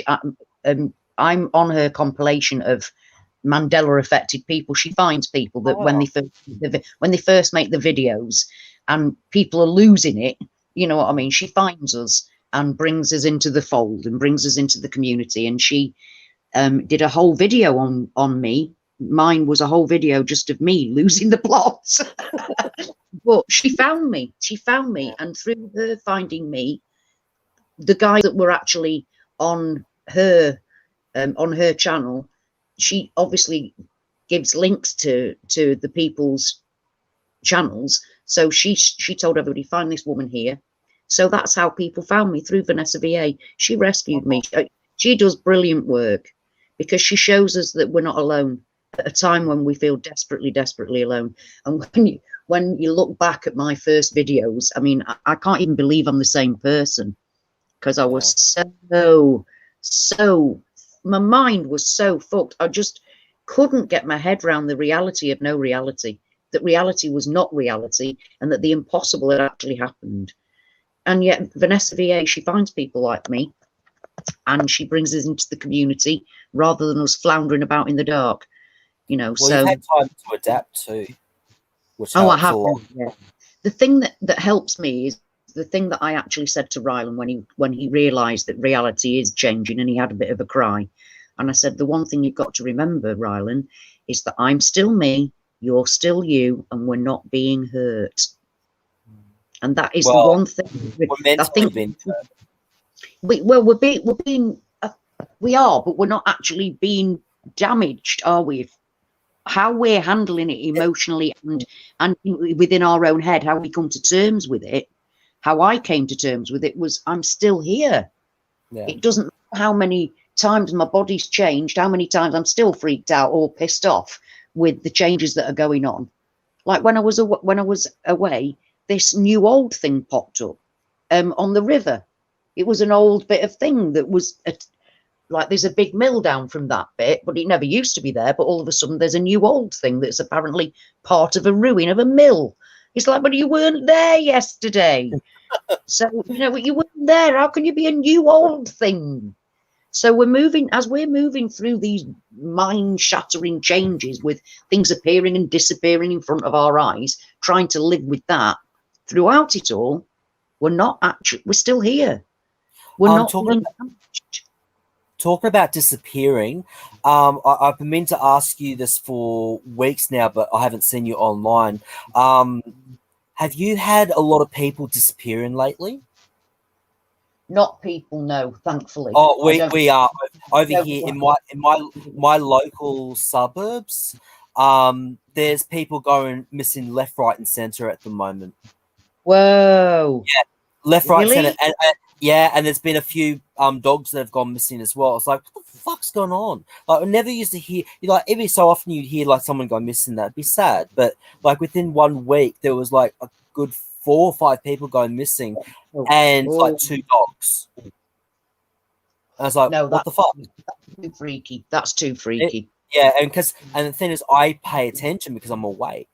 Yeah, I totally get you. Like, and when I mention this to other people, it's like, well, I don't know what you're talking about. It's like, are you serious? What do you mean? How do they not know? How can they not see?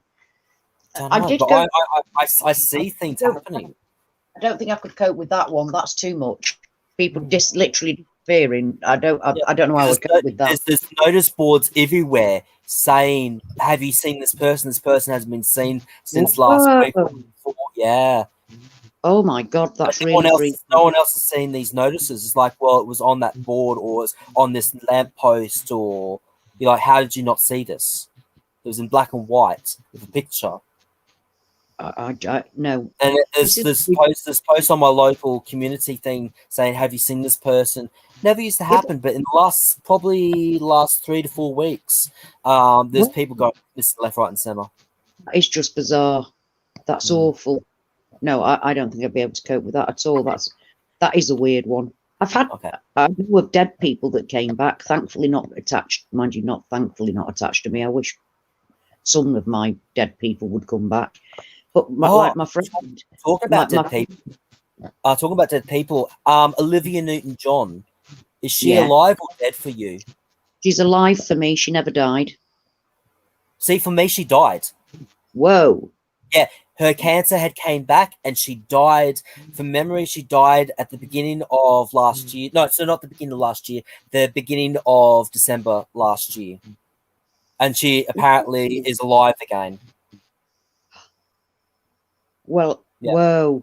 Oh, and what was that other woman? There was another woman as well. Hang on, let me just quickly go to my channel because I can't remember her name now. But what was her name? Brittany Murphy. She had only brought out something last year, and I found out she had died like over 10 years ago. So how did she bring out? How did she? Because she was working on either a book or a movie or something last year. How the fuck can someone from the grave be working on something last year? She was dead 10 years ago. Like I had a full on meltdown. Like this video was uploaded a bit over 2 weeks ago, and I had a full on. It takes a lot for me these days to have a breakdown, and it took me about a week to really get my head around that.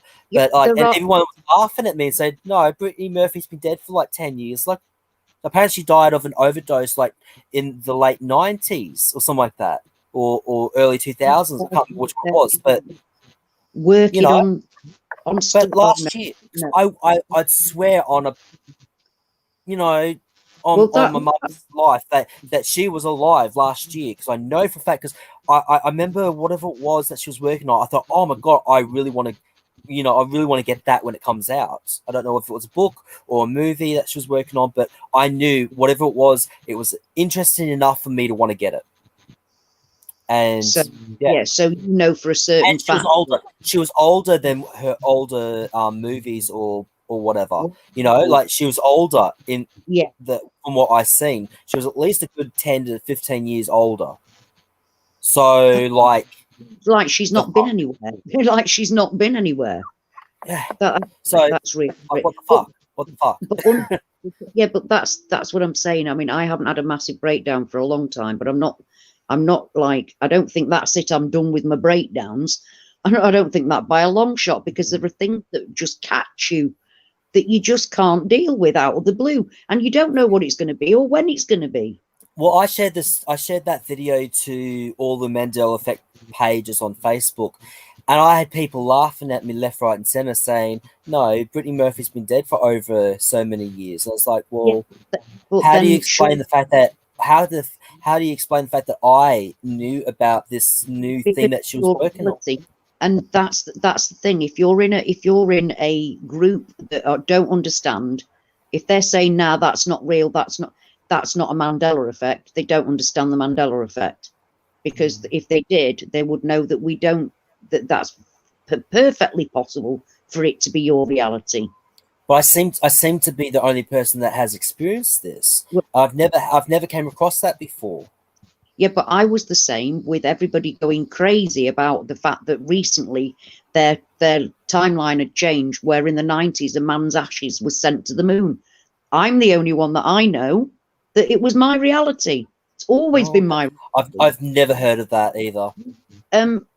So for me, because I went to space and everything, it was he always wanted to be an astronaut, and what was he called now? I can't think what he's called, but Schumacher, him who discovered who put his name to the comet, Schumacher-Levy comet.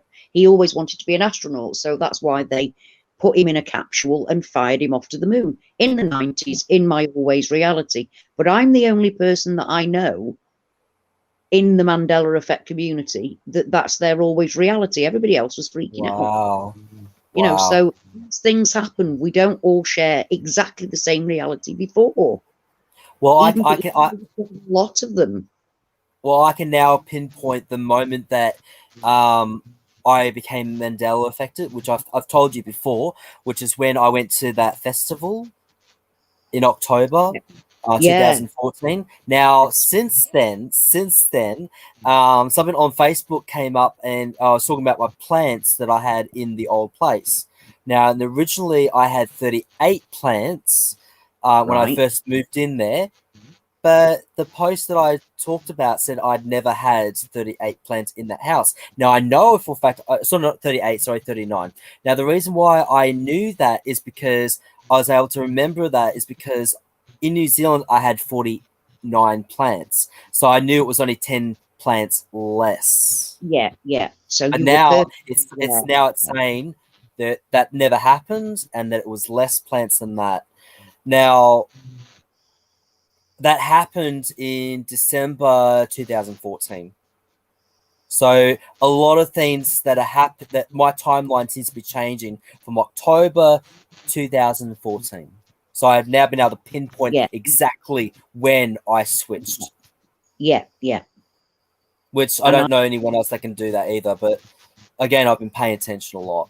So I know mine was mine was probably 2015 when I first, and it was because I I make videos and I used to stand outside McDonald's protesting, and I was writing. In fact, still now, the when the writing that I wrote with the picture still says McDonald's on it with MAC, and somebody in the comments went, "It's not McDonald's with an A, it's McDonald's M_c," and I just thought, hang on. So you've got video footage? yeah, but the actual Mac has changed to Mc, but Shit.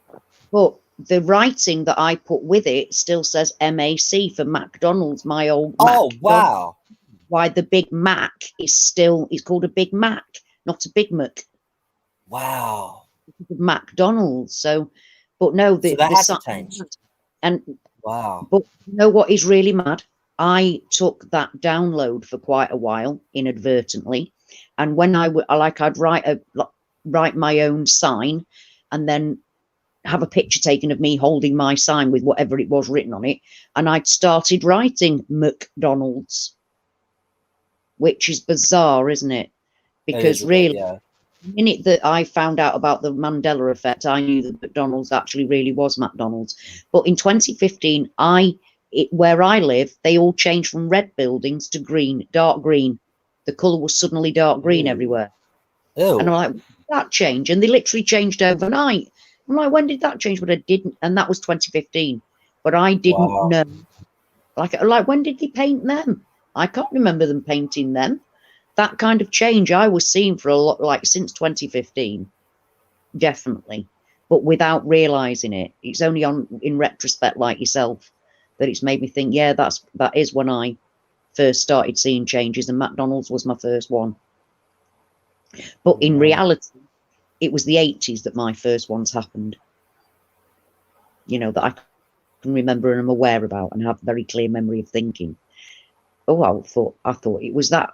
I must have been mistaken. Because when you're 15, 16 and still at school, you don't think reality's changing. You think you've misunderstood. Yeah. You know, so I totally thought, I mean, even where your heart is in the body. I mean, I just thought, I've got something for you. I've got something that will screw you up so much. It's going to blow your mind. Now, my friend Nigel, he had to have a heart operation because his heart's not good. So he had an operation, I think it was about 4 months ago. This is what blew my mind. Now, I'm gonna have to get up so I can show you. Okay, so he was saying that apparently, come to the left side, yeah. So he said, you know how the Mandela effect has changed, and it used to be here, and now it's like kind of on the sides. Yes. Well, apparently he said that his heart, like human heart, is down there now. What? It's like in there. It's not up here anymore. It's down there. So it's went from there. So it's went from there to here. Oh. Yeah, well, I thought you'd appreciate that. Oh my god. Oh my god, mine completely to the left, to right, in the middle left, and let's hope it stays there. No, no. You know what? It probably hasn't. No. It probably hasn't. It's probably changed. But yeah, he actually had a X-ray done, and he was able to say, yeah, it confirmed it was down there. No, no, I don't like it. I don't like it. I know, right? No, what the hell? It's bad enough that you are now underneath your ribs. I mean, what? No, I can't deal with it. I can't. What? How are we supposed? No, thanks, Joel. Look what you've horrible, done. isn't it? It's awful. What? Your heart's out? Oh no, no, I don't like that at all. It really doesn't make sense because when you have like a heart attack, they push here. They don't push down here; they push here. Unless they're doing that where you can't shock somebody back to life. You know, yeah, when you I flatline, saw you that. can't just shock somebody back to life in this reality. That makes no sense. That makes no sense to me. You need to shock the heart to get it starting again. No, not in this reality. They have to pump your heart physically with their hands and get the rhythm coming back, and then they shock you. Then they can shock you. That's how it is in this reality. No, that sounds you know how they're calling it a defibrillator with an R? Yeah, apparently it doesn't exist now. Yeah, and it was defibrillator for me. And I was looking at the house that I'm actually going to move to, and on the corner there was actually a defibrillator with it spelt fib again, and I'm like, yes. Now, thankfully, the woman I was in the car with knows that I'm Mandela affected, so I went, yes, it says defibrillator, and she like looked at me and went, it changed to fibrillator, and they kept talking about being defribbed.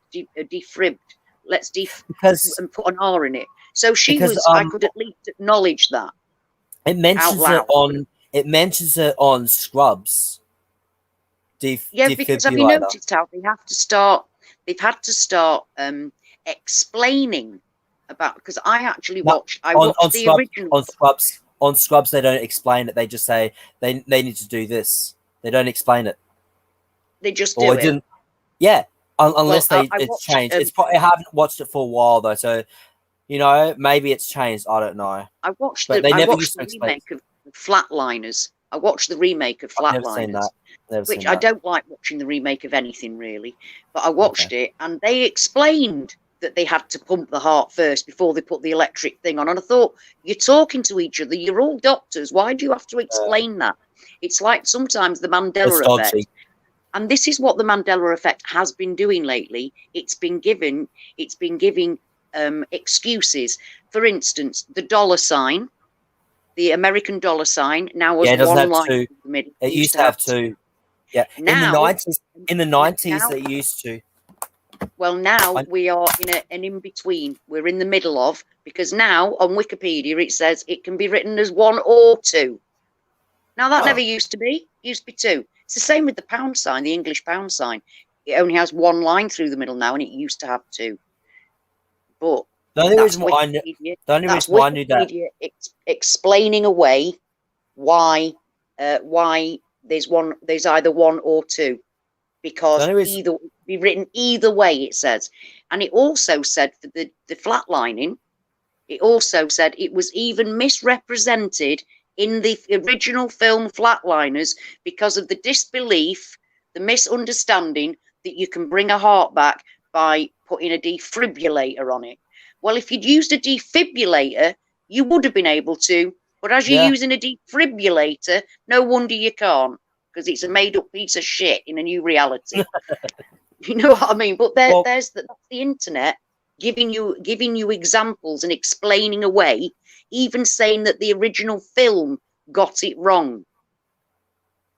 Well, it's interesting because my dad used to buy lotto when he was alive, and that's how I knew about the whole dollar sign having 2 strokes in it, because my dad used to buy lotto. Right. Yeah. So that the things that give us our anchor memories, that they don't change. No. It's like you're not going to misremember that because it's got your dad attached to it. Do you know what I mean? It's like things are important. That's why we keep them in. That's why we remember them. You remember things you did with your dad. I remember things that I did with my parents. Which is why I got so upset at ABBA not being my ABBA. I'm just thankful none of my photographs have changed yet. I'm waiting for that to happen. No, please, God, please don't do that to me. I really am dreading that, because I do know that some people's have changed. Oh, really? I do know that some people's photographs have changed. Wow. So, you know, I mean, one Jemima, I think it's Jemima Punduk, actually, I'm not entirely sure. Her friend had, her friend disappeared from her school for years and then came back and came back for graduation. But there's 2 pictures of her at graduation, like both realities, 2 realities. One where she's herself and one where she looks like a version of herself. It's very weird. Yeah, I do know that people have said, like I think it was Mandela who was saying that her mum's eyes change colour.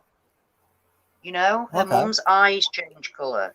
Oh, speaking of Andela, she contacted me on Facebook.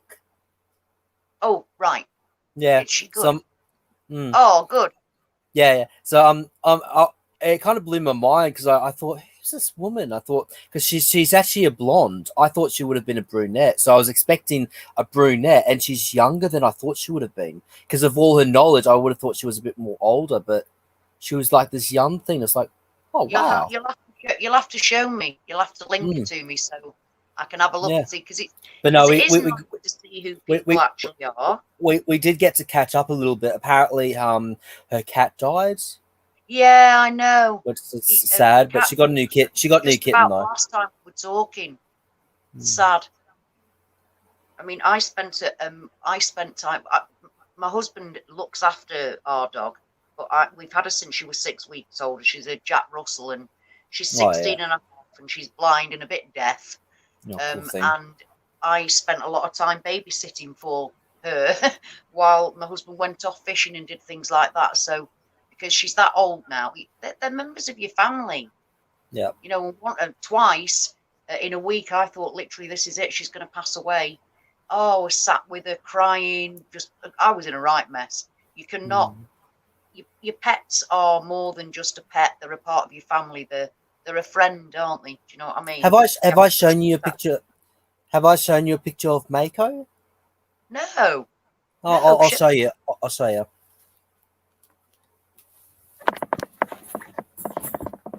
I mean, to those of you out there, I mean, at the moment where I'm living now, I've got 2 cats. One cat wasn't mine; it was my housemate's, but I've now got her. And I've also, because of the lockdown, I was left with one of her very last kittens, and he was going to go to my daughter. But obviously, we were in the first lockdown last year, and by the time in July came, what a way! Oh, look at that! Yeah. Oh, it's beautiful. So that was unfortunately that was about 6 months before he died. Oh, that's it. You have a feeling like I got totally attached to my cat, which was the kitten of the cat I've been left with. Finnegan, for 3 months I was away. I was worried about whether he'd actually know me when I got back. Oh, he knows me. Oh, he very much knows me. He's all over me, because there was literally me and 2 cats in the house for months and months and months. So, you know, come 12 o'clock in the afternoon, I talked to my family members, and that was it for the rest of the day then, just me and the cats. So, yeah, I turned into a cat lady, and I got really, really close to Finnegan. Oh, it broke my heart when he died. For 3 months, and then I got all worried, but no, he knows who I am. He's asleep here beside me at the minute. Oh, nice. Quite happy. No, he's cremations are up on the bookcase behind the plants there. All right, still with you. Yeah. Good. Right, good. Oh, I wouldn't be able to bury him.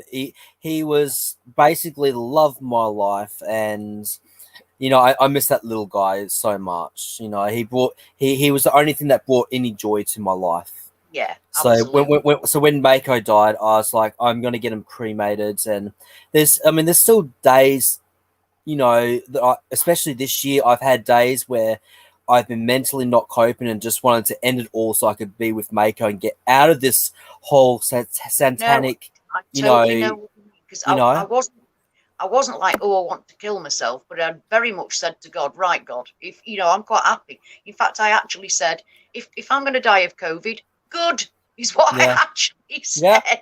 No, that's been my words too. Yeah. Shit. I'm not afraid of COVID. No, I'm not I'm afraid not of afraid COVID of at COVID all. either. But And I'm it's not quite afraid. But in I don't saying think that, any of us are going to die of COVID or anything else right now. mm, I don't mean that I don't think we're ever going to die, but right now I don't think we're meant to die. no. I really don't. I don't think we're meant Well, to die. well, I asked the universal God, whatever you want to call it. I asked, why am I still here? And this realization came over me, and I'm assuming that's what God or the universe was talking to me. I'm not sure how that works, but basically a realization came over to me. I'm supposed to fight. Right. You see, That's that that's sounds that's very that's all that, the that sounds realization I got was bad. I'm supposed to fight. Now, interestingly enough, last year, because okay, when I was 12 years old, I had this feeling that I'd be dead before my 33rd birthday. Yeah, you told me that. Yep.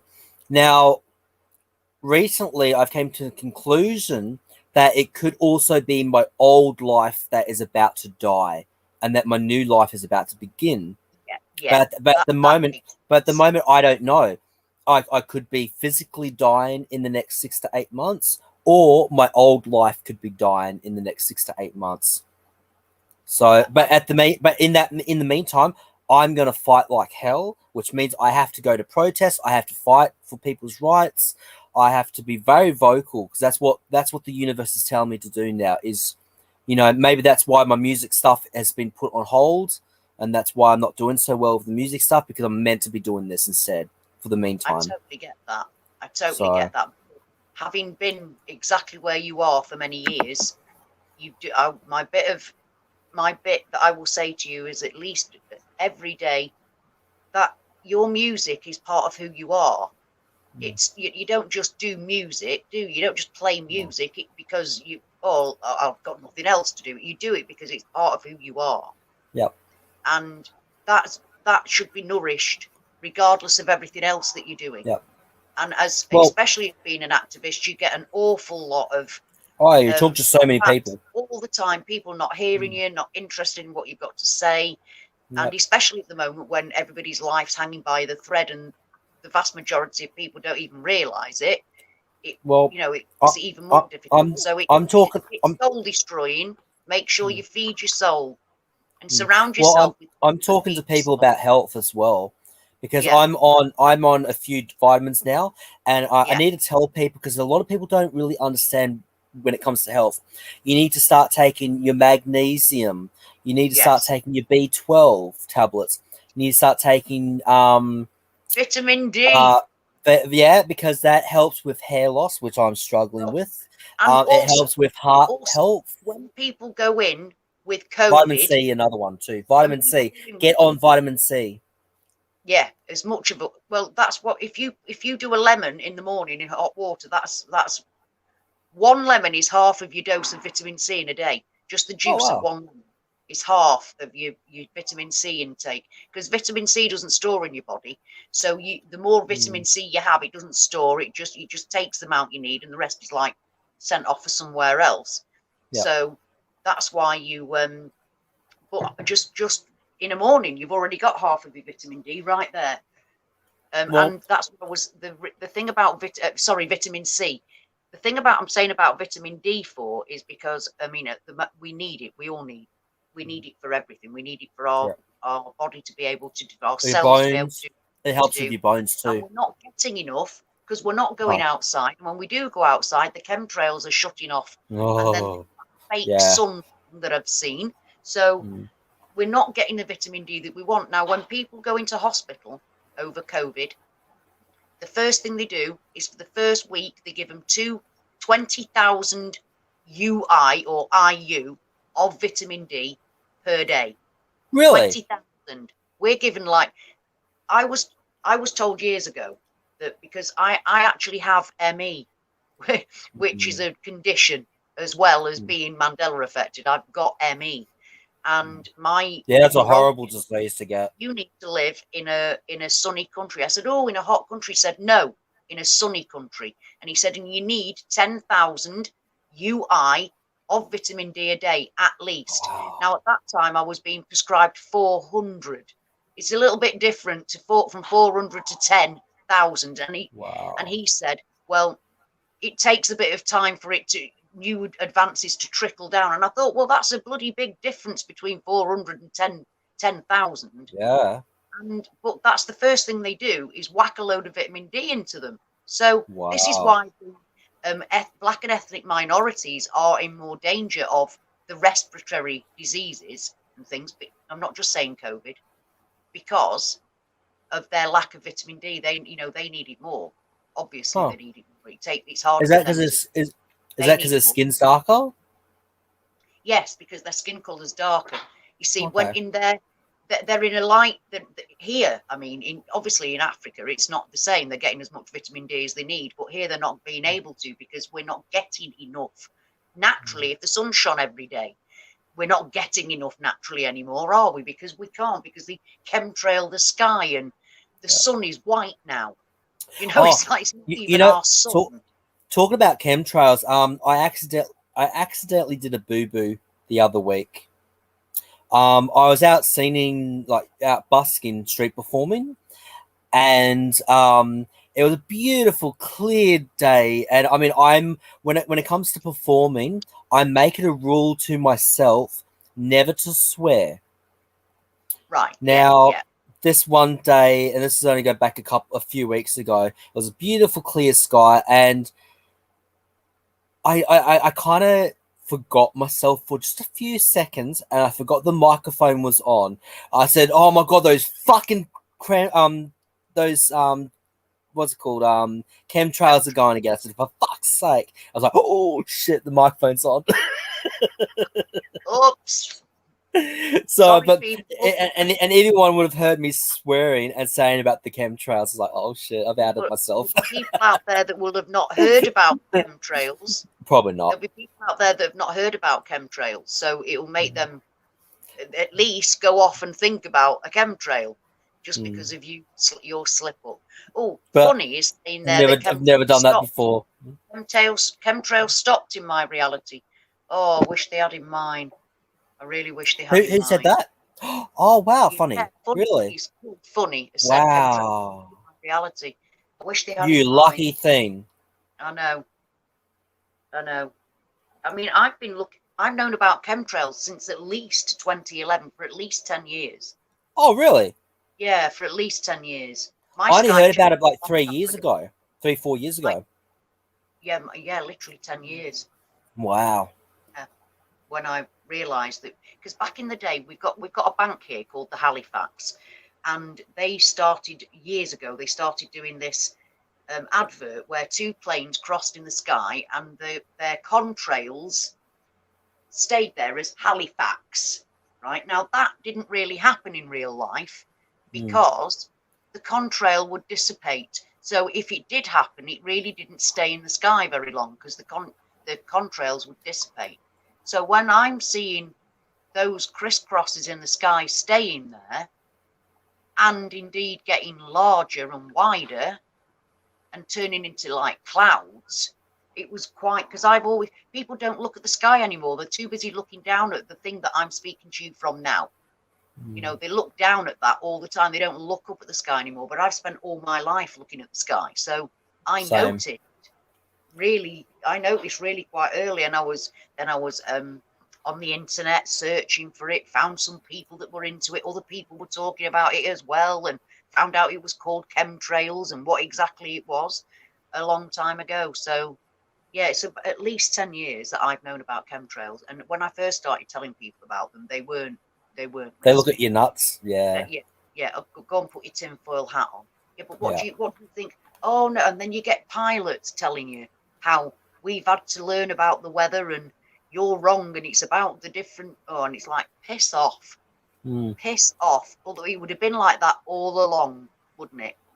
The minute we stopped having propeller aeroplanes, the minute we stopped having propeller aeroplanes, we would have had them the whole time. Yeah. And it never used to be like that. Did you? Another Rick saying Mum used to tell about chemtrails in the 80s. See, there we are. That's well, her reality, my reality changed in the 80s first time round, so I'm not surprised by that at all, at all. But that's why we have to talk to each other, isn't it?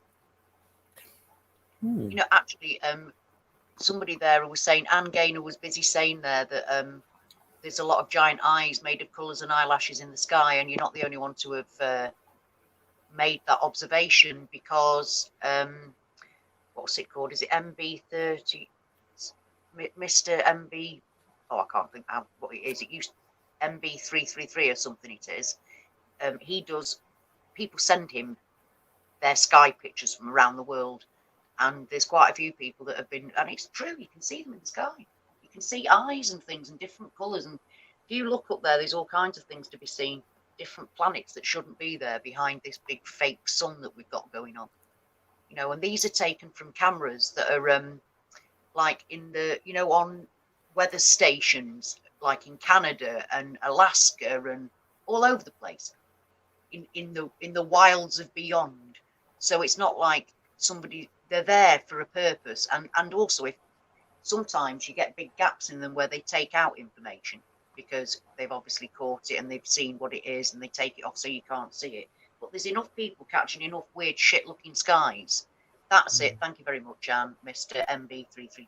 Yeah, he's brilliant. His sky from across the world, across different people in different realities in different countries all over the place, all seeing weird shit in the sky. The sky not behaving properly. Never mind weird flying objects, different planets, clouds that we've never seen before. Do you know, the American Meteorological Society actually came out and said, I think there was something like 27 new clouds that they've discovered. Like, we've had the same cloud for millennia, but suddenly there's 20 odd new ones. Where have they come from? No explanation as to where they've come from, but they've just very casually dropped that in. It's weird. You know what? The other day I had this realization that what if the Mandela effect, like say that the Bible is real, right? Let's just say that, for instance, that everything in the Bible that has been stated in the Bible is real. Now, what if the Mandela effect is the rapture? Well, if it was the rapture, you see, the only thing that's stopping me thinking it's the rapture is that it's shit, and the rapture wouldn't be shit. We're not maybe not. We're not being moved to a lovely place, are we? We're being moved to a more and more evil situation. So that's why I don't believe it is the rapture, because the rapture's taken us away from it.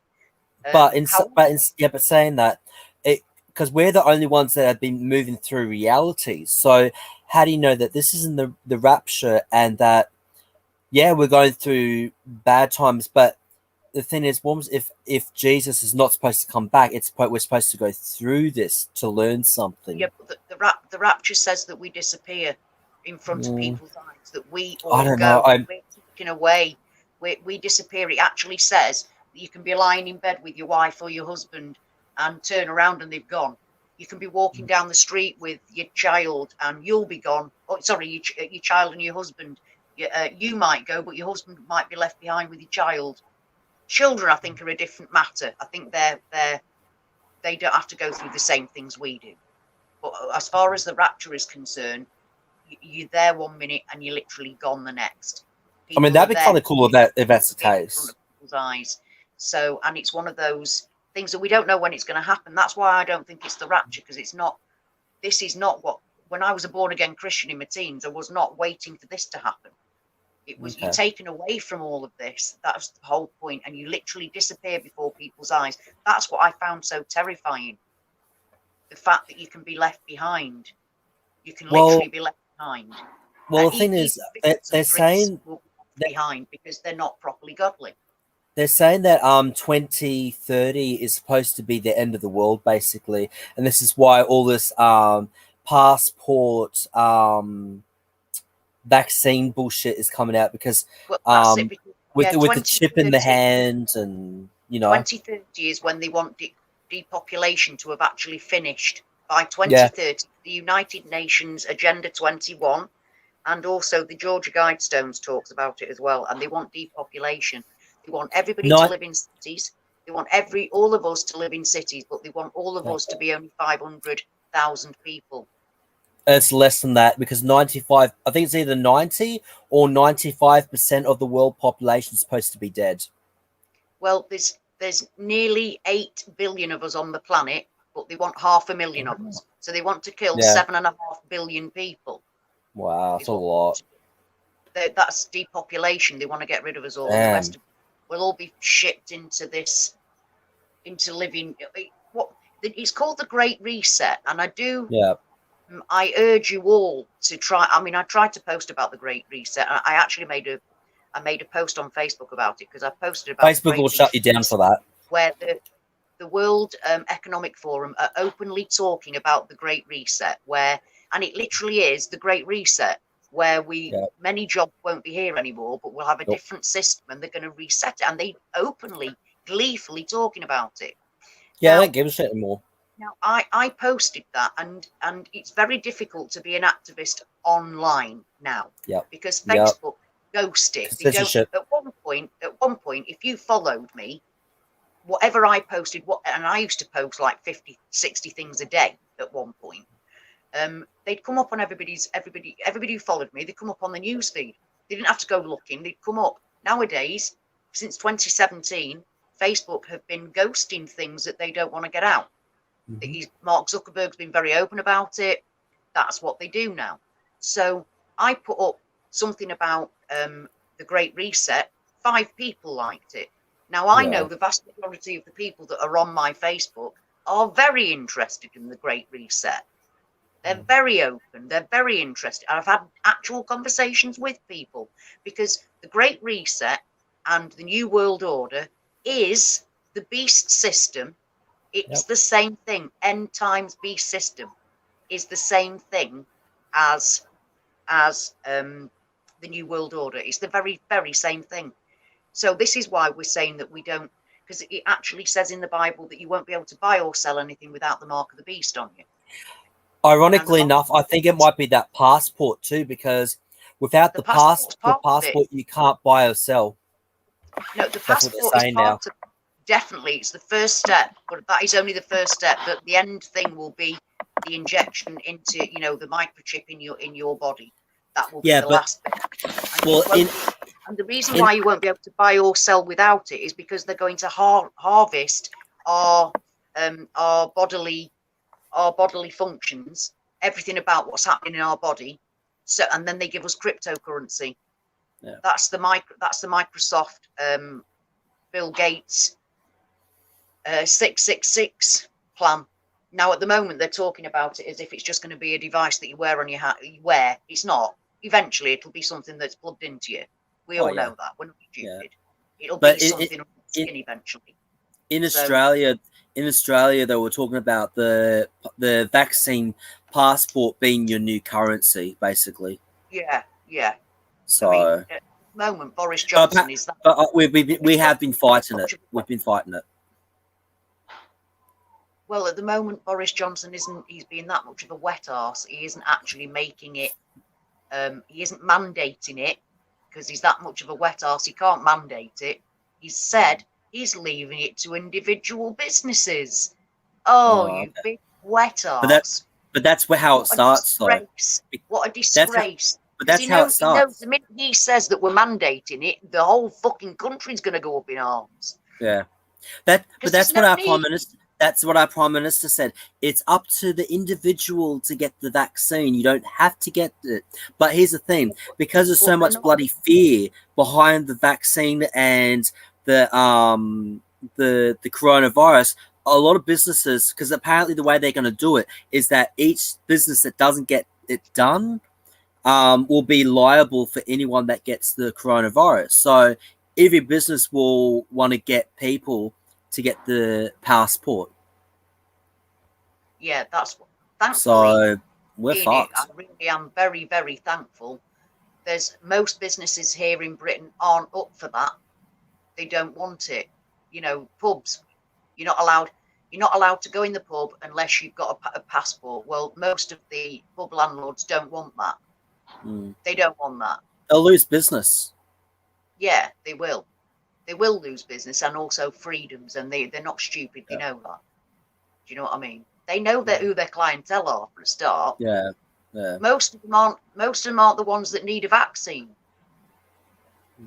And the people here have already had the vaccines. All the people that are in danger aren't going to die anymore. So what does it matter? Do you know what I mean? Everybody's been dead. So it really doesn't matter whether you've had it or not. Because the people that were going to die aren't going to die anymore because they've been vaccinated. So all the rest of it is all pie in the sky bollocks and politics. All made to make us comply for what comes next. And it's what comes throughout the next few years that I'm more worried about than what's happening now. This is the very beginning of it. And to be honest, people really, anyone that's got kids needs to pull their kids out of school ASAP. I agree, but there's no way my daughter's going to pull her children out of school because she's I wish she would. She'd be worried about social services and things like that. Here in Britain, we've got very, very politically correct, and the last thing anybody is needing is social services in their lives. Do you know what I mean? And it's hard. I really am. It's hard. I'm just, like I said, I'm just glad that my husband is of the same mind. Our grandchildren do not need an injection for something that they're not even troubled by. I mean, the amount of people that the amount of people that have had it without symptoms. How do they know they've had it without symptoms? Yeah. Because you only get tested when you've had a symptom. You know what I mean? But the ironic thing that the thing is that P something test that you're supposed to get to be tested with, that was actually made not for what they're using it for. I know, and it's got some kind of carcinogen on the outside of it. And have you seen how far they actually stick it up the nose? I know. I've had it done. It's not pleasant. It's like coming over the back of your head and going down the back of your neck. It's that far up. Yeah. Why? Why can't you just blow into a tissue? There you are, have that. You know what I mean? It'd be so much easier. They put it up. They put it up your mouth and your nose, though. They put it in your mouth first, and then they go it up to your nose. Yeah, they do. And here, kids, like my grandson, he's been tested twice a week at school, but they already know. Twice a week? Yeah, twice a week at school. He's being tested at the moment, and they've made it so that they have to be tested at home now. They have to be tested at home twice a week, and the government are trying to make it so that we're all tested twice a week. Oh, you know, they can shove that up their ass. Just leave it alone now, because they've actually come out and said, fully, Chris Whitty has actually come out and said that as of the 21st of June, we will not be going into lockdown ever again, and they're going to treat it like the flu. Now, do you know last year there are no non-recorded events of anybody dying of the flu in Britain? Yeah, that's like here as well. In Australia, the flu didn't exist. They decided last year that they were going to put the flu and the COVID numbers together, right? Yeah. So when we started reporting that, we were taken down, and they said, no, we're not adding them together. We're just putting them on the same report, like separate, flu and COVID. Well, there was zero, a big fat bugger all for flu. Nothing. Nobody died of flu, but so many people died of COVID. And that don't make sense to me. It really doesn't. Do you know there's actually still a do not resuscitate in place? There's still a do not resuscitate in place. They're actually having to lobby old people's homes so that to bring back the resuscitate. If they're starting to die, you do not just let them die. They brought the do not resuscitate in pretty much straight away last year. There are over 500 people that have complained to the NHS because they didn't even know that their relative who died was on a do not resuscitate in hospital because they were never told about it. They only found out after their relative had died. Now, nobody is allowed to be put under do not resuscitate without the family being informed about it. And yet 500 people came forward to say that they didn't even know that their relative was under do not resuscitate until after they'd died and they'd seen the medical things, which is outrageous. The last couple of vaccines that have came out has been really, really bad. Like my mum had the flu shot, I think it was like 2 or 3 years ago. She had the flu shot for the first 2 years, and she finished up in hospital both times. Right, well, Since then, her health's gone to hell. my Her mum health's died. gone really bad. My mum died after having her flu shot. This is why I'm an anti-vaxxer. And when people tell me you can't get the flu after it, you can. My mum had the flu for the month before she died. She had the flu for a month before she died. And so although she's not logged as dying of the flu, she's logged of dying of clots on her lung. She happened to have a flu jab, was ill with the flu, in bed, not moving for a month because she was that ill. Yeah. With the flu because she'd had the frigging flu jab. So no, that's when I started looking into vaccinations, because taking the flu jab killed my mum. But she's not down as a statistic. I'm really sorry to hear that. But that's why my mum died after having had a flu jab. So no, that's why I looked at what goes into vaccinations, and that's why I started to educate myself about vaccinations, which is one of the main reasons why I had no wish to try this one and be a guinea pig.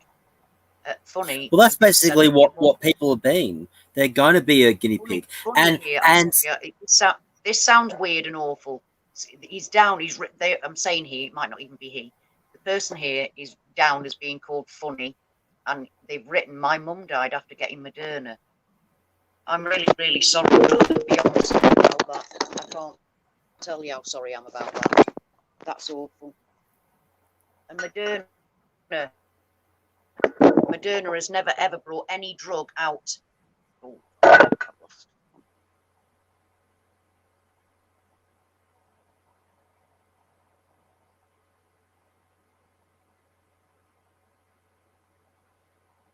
I think Ash has dropped out. Let's see. Oh yeah, she's dropped out. I don't know what happens.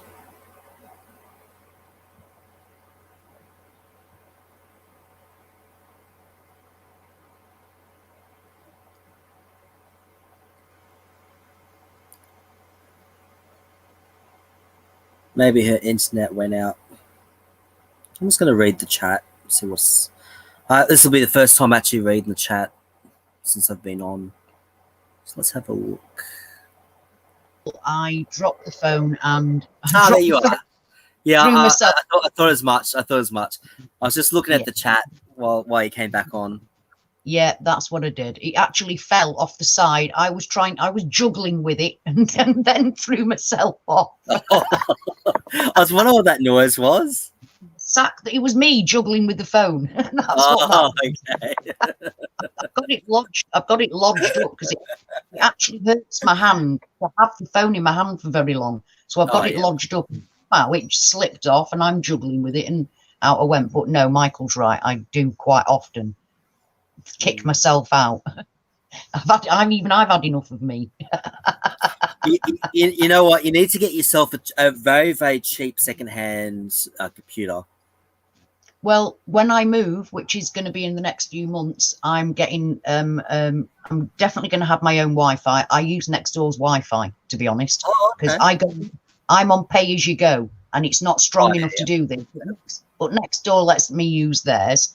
And I give her money every now and then for help, for it, because I'm not a piss taker. And then, but I'm going to get my own Wi-Fi and I'm going to get a new laptop so I can actually do it properly and not just from my phone. I know you can do so much more. I want to be able to share things that I've found with you and you share things, but I don't know how to do it on a phone. Much easier if I'm on a laptop. So I will be doing that. So yeah, so I'll be able to have more people on. Be able to show things, link to. I want to be able to link to web pages and that, and show you things. And what people are saying in the chat, if they've got links, we can bring them up and show them. All that kind of stuff. I want to do. I want it to be far more inclusive. Is the point? Well, before you knocked yourself off, I was about to say. I've talked to a few people that have had the vaccine, and they've even stated they're quite happy to be a guinea pig. And it's like, why? Well, that I don't understand. When my husband my husband had it, and the day after, he really was not feeling very well at all. I mean, at all. Well, they're But saying that that'll be okay. It'll be like that for the but first look, day. like the day after, he was all right, but he admitted to not daring. He was pretending he was better than he was because he didn't want me to say I told you so. And he actually admitted that. He actually admitted, well, I was actually really bad yesterday, Ash, but I didn't want to say anything because I didn't want you giving it a told you. Hmm. But your life's far too important for me to give it no, isn't it? You know what I mean? That one I don't want to be right about. Yeah. And that's what he's saying about Moderna. Funny, he'd said that they'd lost their mother from having the Moderna vaccine, and Moderna has never brought anything medical out on a shelf. They've never been approved over anything ever. Yet Bill Gates thought they were the company he wants to back. That kind of shit. Because they've literally not brought anything. Nobody's ever bought anything Moderna's ever made because they've never made anything that's been brought out that people can actually purchase and buy and use. And yet, why would Bill Gates have them pump money into them? It's like, I think it might be something to do with who runs Moderna and their connections to Bill Gates anyway, is my put it out of the air thought on that one. Or it could be the depopulation stuff. Well, it's all part of that, isn't it? It's all part of that, definitely. It's just not this one. People were saying, see, they've been able to say on the mainstream media that we think that the vaccine's got a chip in it and how stupid we are. Now, most of us don't think this. What it has. No, what most it has of us is those bio things that are in the body. The little what are they called? They're brain's just not working again. I literally said it in my brain before I was about to say it. No, I can't say it. Nanobots. Oh, yeah, nanobots. Yeah, I don't think they're in this one. This isn't the one that they've done it for. I think this is the next one. It'll be for the second one. For me, this is just to, well, first of all, we do know that RNA the DNA does get messed about with this. We know it. Yet they're telling us it isn't. But I think this one was to try and see how compliant we are and how much they can frighten us and manipulate us. Well, we are compliant now, aren't we? Yeah, and so the majority of people in Britain have taken it up. The vast majority that have been offered have taken it up. So they can see already how compliant we are. Everybody has to have 2 of them. So that's what they have to have this time round. So what, in 2 years' time, when they've got everything in place for the microchip, I don't think it's in this one, and most people don't think it's in this one.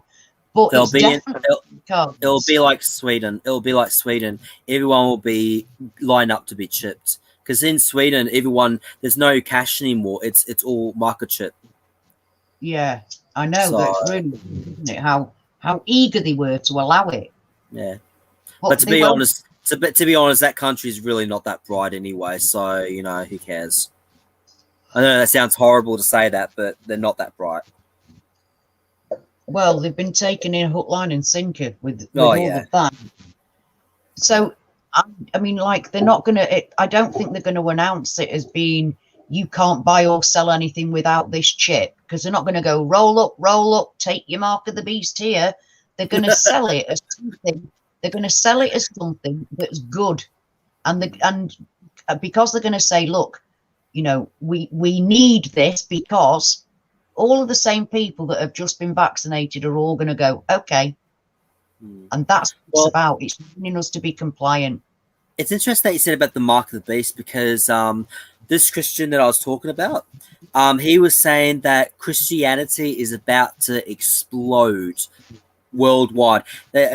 Apparently, he was saying it's making it look like Christianity's dying, but apparently we're on the verge of it exploding worldwide.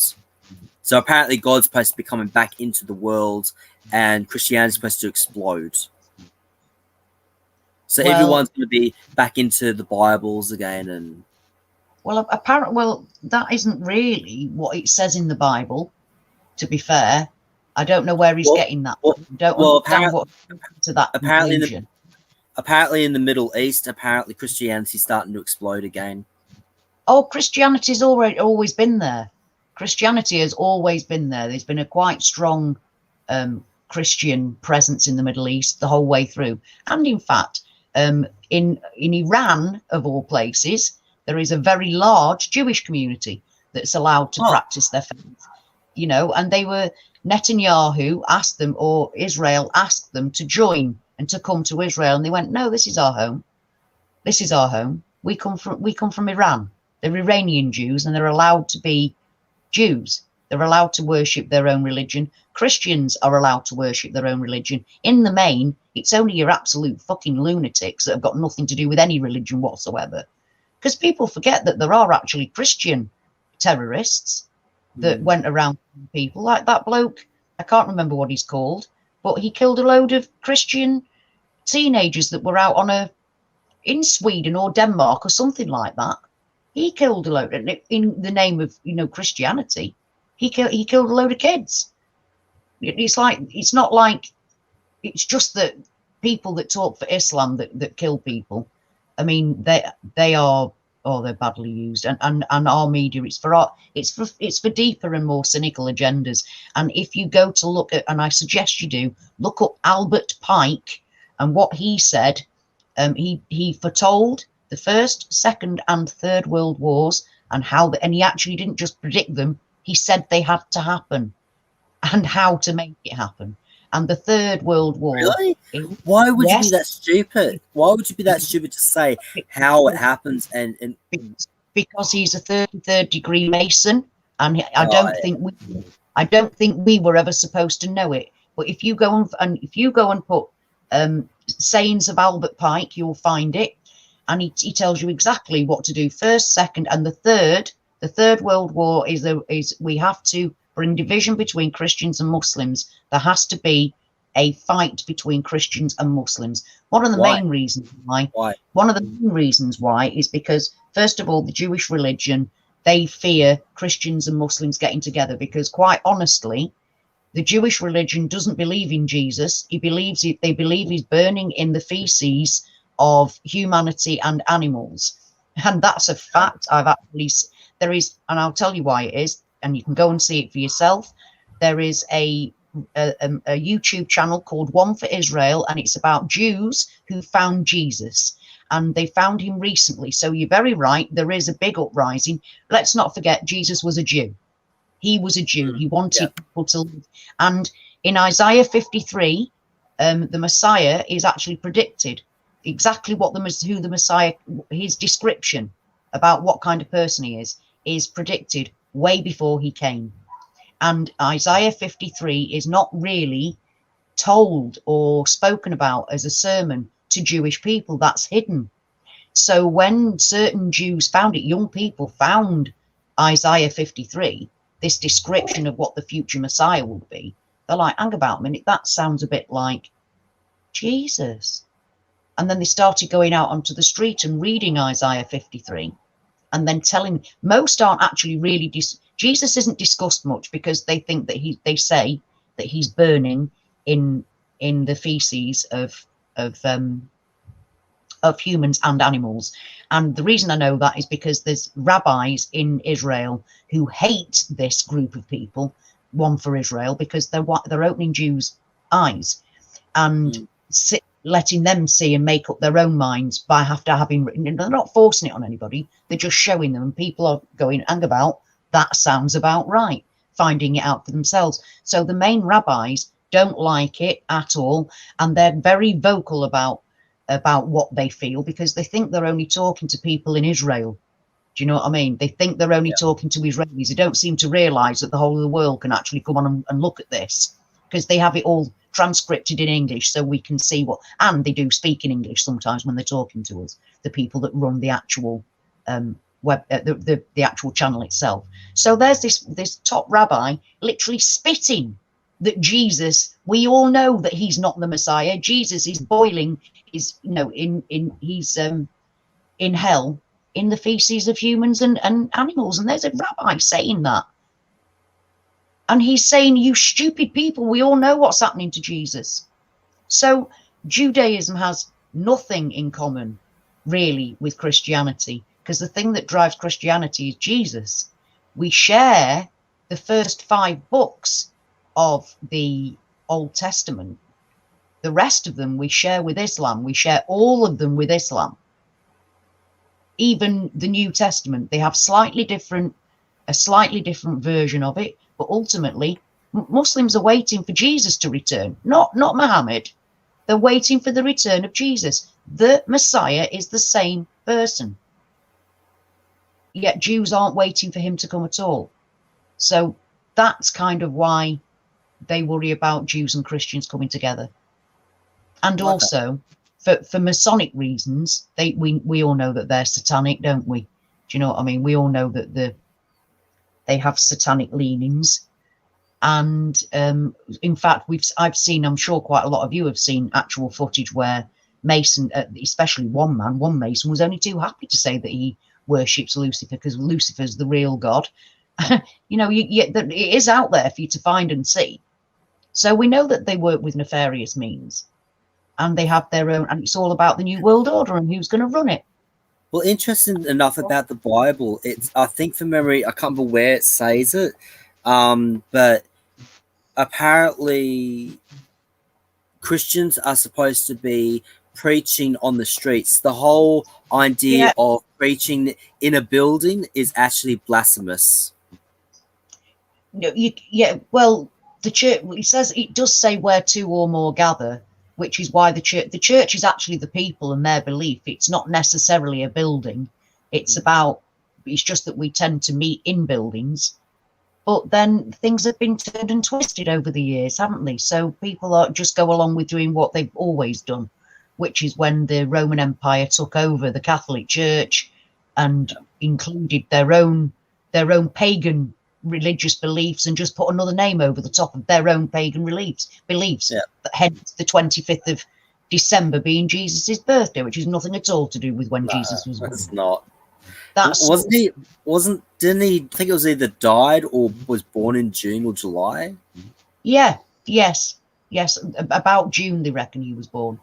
Okay. That when Halley's Comet comes over, it's about June time, June, July. You're right. Okay. Nothing to do with Christmas. By the way, in December. Talking about Bibles, my friend Julia, about a year or so, gave me one of her Bibles, and you're not going to believe it. It's gone. What? I can't find it. Whoa. It's gone. I can't, I've looked all over my bedroom a couple of times now. I can't find this Bible. It's only a small Bible like that. But, yeah, it's gone. I can't find it anywhere. I can find all my Joyce Meyer stuff, but I can't find, and I would not chuck it out, because I did chuck out the Catholic Bible that I had, and there was another type of Bible that I had. I chucked that out, but the Christian one I kept because it was from my best friend Julia, so I'd never chuck that out.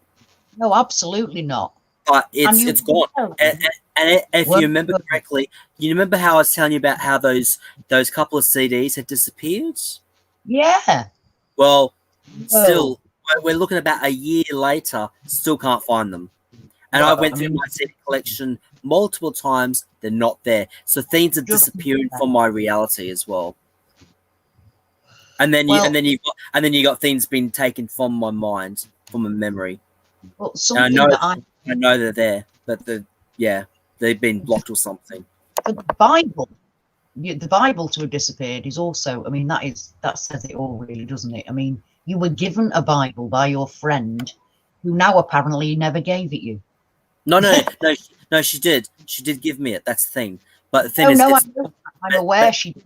I'm aware she did give it you. But it's no longer in my bedroom. Yeah, these things, that's like, I know that it's just what's got to me is it's the Bible that's gone. It's the Bible. I mean, things disappear and come back. I mean, I do know people who have said that they've had a special cup that changed or it disappeared, or I remember once, I think it was Guy Fawkes, said that they'd put some dishes in the sink, and then his children wanted feeding, and he thought, well, we've just fed them, and I've just put the stuff in the sink. Went to the sink, and there was one plate, one of the plates just wasn't there when it should have been. So these kind of weird things happen, but that's a Bible going missing. That's your Bible going missing. It's very weird. Yeah, I was meant to tell you that earlier.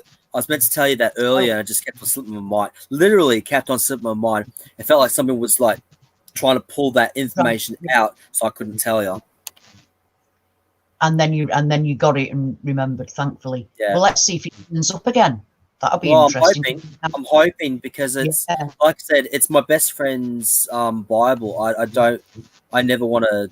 The only way that it would ever leave this house is if I was to give it back to her. Yeah, so, that is. Well, to be fair, it's just made me think. There are lots of things that have gone missing for me when I didn't really think about it before, like Christmas. My friend, we decorate the house for Christmas here, and I've got all of her. We have her tree up. She's got a gazillion soft toys. The living room is like crammed with soft toys. Because she lost quite a lot of them belong to her daughter who she lost, so they're very important to her. Well, this last year there were hardly any. Now I pack them up every year. I put them out, I pack them up, and there were hardly any. Now, it used to be literally all around the walls, on the couch, windowsills, under the tree, on everything we could possibly fit them on.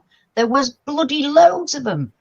And what's really got me... Do you know if she's chucked them out like if you asked her? No, she hasn't had anything to do with them at all, because I put them out and I put them away again, and they're her daughters. She's not getting rid of them. Okay. There's hardly any of them. When I came to put them out last Christmas, there was hardly any of them. But what really freaked me out is she was all right with that. She was all right with that. She didn't.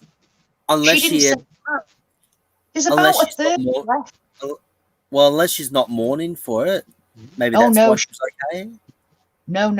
There were so many. There's about a third left. There's hardly. Literally about it's not like one or two. There's about a third left, and she hasn't gone. Ash, where have all the teddies gone? She hadn't noticed. She was deliriously happy. It all looked wonderful to her. She thought she was all full of the magic of it. How you can not realise that there's only a third of the things left? I don't know. Unless she hasn't gotten that downloads, or hey, what's going on here. For me, there's also the fact that I don't think that even if we're stood together, we see exactly the same thing at exactly the same time, unless it's pointed out to one another. Well, it's like that with me and Nigel. Like I've told you before, we both looked at the moon, and he saw something completely different to what I was seeing, and we were standing next to each other. Yeah, so it could just be that. I do believe that happens quite a lot now. I do. I mean, for instance, I remember saying to my husband that in Morrison's, the supermarket in my hometown, it suddenly had a little tiny deli spring up in the middle in the middle of two other sections, and it's like, oh my God, when did that arrive? And he went, it's always been here, and we talked about it later on, and I was actually crying my heart out, and he said, because he got arsed with me, and I said. But I said, it's new. And he said, it's been here for about 2 years. And I said, but it hasn't for me. And he said, well, it has for me. In the really awful way. For him, he remembers it being there. But I have noticed that it's always a couple of years ago.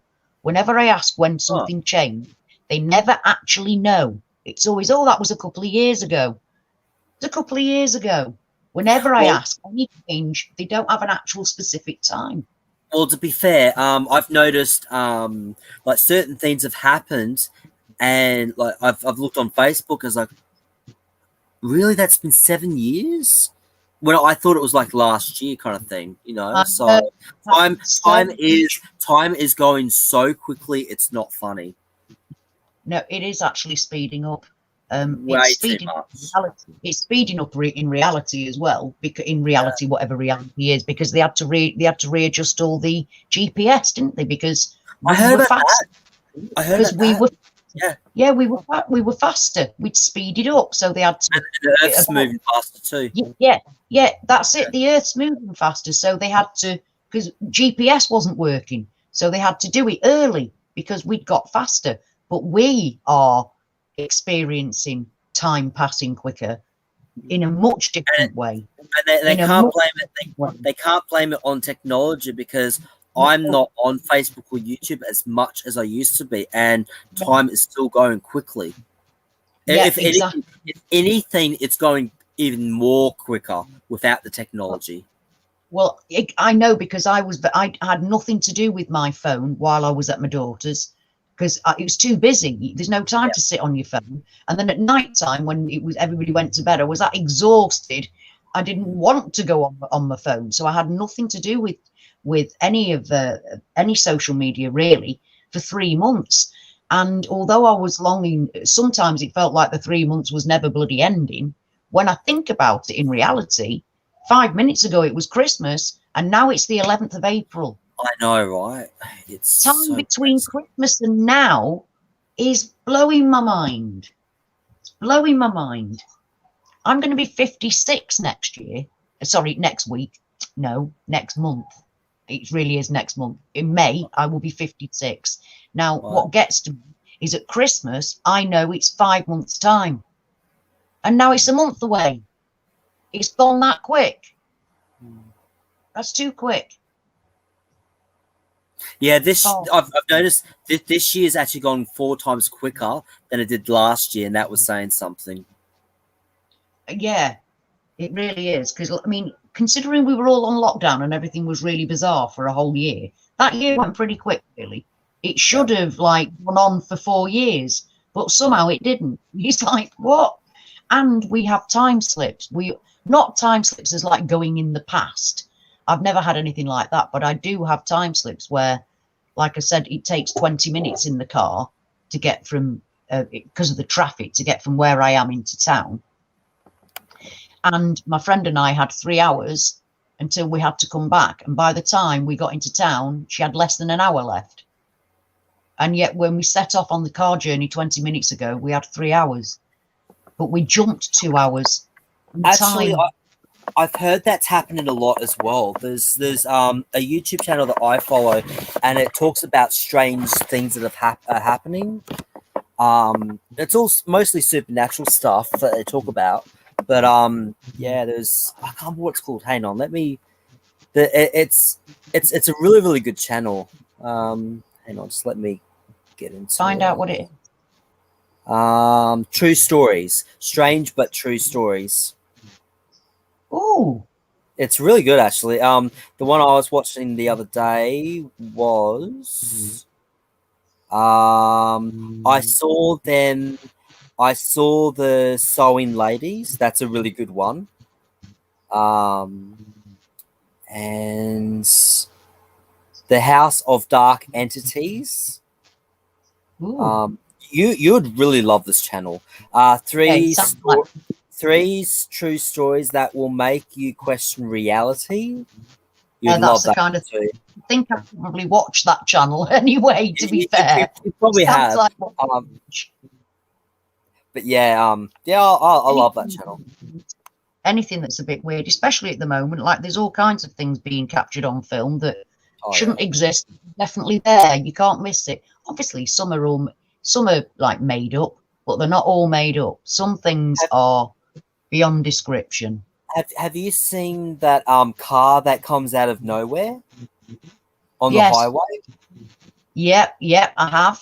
I've seen that, and the young boy that walks past the homeless people and into a closed shop through a closed door, and inside the shop you see a light, like flickering of a light, and then it goes away again, and then as he comes out you see a flickering of light and he comes back out again. There's I've never seen that one. I haven't seen that one. I saw that. I've seen a person walk across the street and cars have gone right through them. Oh, I've not seen that one. And I've seen another one where someone has literally came out of nowhere, and all you see them is coming from behind a car, like the car's driving, and the person comes out from the car and they start walking across the street. I've seen an empty street with somebody just appear on it. So Yeah, all those yeah. things, and all of a sudden cars just floating off. Weird, all kinds of weird I things. I mean, haven't seen that. little people. I mean, little people. They're out there. Little gnome type things are not. They're literally. They're in the background of things. It's like they've been caught accidentally on quite a few, because there are some that you're looking at and you're thinking, are we really supposed to believe this shit? But you can tell by if you're really shit scared, it's a lot different to you pretending to be really shit scared. Yeah, I can act my actual act that really well. shit scared. You can't. No, I'm a good actress. There's no way. But There's no way. No You way. can't. There's no way you can act true horror. No, There's true no way. True fear. And that's what gets to me about these things. They're in the background, so they're not actually filming the thing that they're seeing. It's in the background. And then when they see it, it's their reaction to it that gets to me. And yeah, there's been amazing, weird stuff. Like I was saying before, the changes in the sky. Some of the changes in the sky are freaky as fuck. You can't just sit there casually going, oh, look at that, isn't it lovely? You're like, what the fuck's that? What's going on? That's supposed to be the sky. It shouldn't look like that. And yet these are all, it's new. Everything's all new. No, you don't get 20 odd new sorts of clouds. But that's things like, if you have to look at the strange and the bizarre, because within that are kernels of truth about what else is going on. So that's why I look at that sort of stuff, because I think we're getting, we think that we're better than believing in myths and legends, but they're from kernels of truth. And at the moment, it's fitting in with the Hopi prophecy that we're starting to see these things in reality again. So how people that are Mandela affected, not even, I know some people in the Mandela effect community are going, oh, come on now, Ash, you're talking bollocks now, love, steady on. But to me, there's that much weird stuff going on, and reality has changed so much. It's perfectly acceptable for these things to be happening. It says in the Hopi prophecy, things that we have seen in the past will be seen again, and things that we have never seen will come into being. So, it's like reality's changed. So you can't say, oh, well, it's only changing for these things. It can't possibly mean that's real, because everything's now not real or real at the same time. Schrodinger's cat, is it real? Is it not real? That's the question. And you don't know till you open the bloody the box lid. So we're living like Schrodinger's cat experiment. Talking about strange things, do you remember how about a year ago I was talking about how this weird frequency would go through one ear, go through my brain, and then go out the other ear? Yeah. Yeah, it hasn't happened since. Really? No. Whoa, so that means just it was one definitely time. Oh, that was definitely bizarre, wasn't it? That really was. And that week was a weird week. I'll never forget it. I mean, are you able to tell, or are you able to tell when there has been a shift? I used to, but not anymore. It seems like I'm getting out of touch with it, so to speak. Oh, you see, now you've said that. Oh dear. Oh dear. But in saying loud, you're in for trouble. But in saying that, now I'm getting this weird experience where it feels like things have been literally pulled out of my memory. Yeah. So I don't know, and weird things are still happening. It's just that I'm not able to catch when things are changing. I used to feel a bit discombobulated when there were shifts and changes, but I don't know what that word means. What? Discombobulated? Yeah, what's that word mean? I've never heard it before. I've never heard of it before. You're neither here nor there. You're not sure. You're not yourself. You're a bit discombobulated. It's just a word. It's not a real word. It's like an English made. Oh, right. Okay. Yeah. it is now a real word, but it's like a discombobulated is just a way of saying that you're not quite yourself. Oh, So I like that word. I like that word. It's a good word, isn't it? It's a good word. It was a bit discombobulated. Yeah, I love it. It is good, and it sounds good as well. It rolls off the tongue. Discombobulated. Really. So at first I was discombobulated, and I felt a bit out of kilter when they happened. Now I don't feel that. In fact, reality changes without me feeling it at all.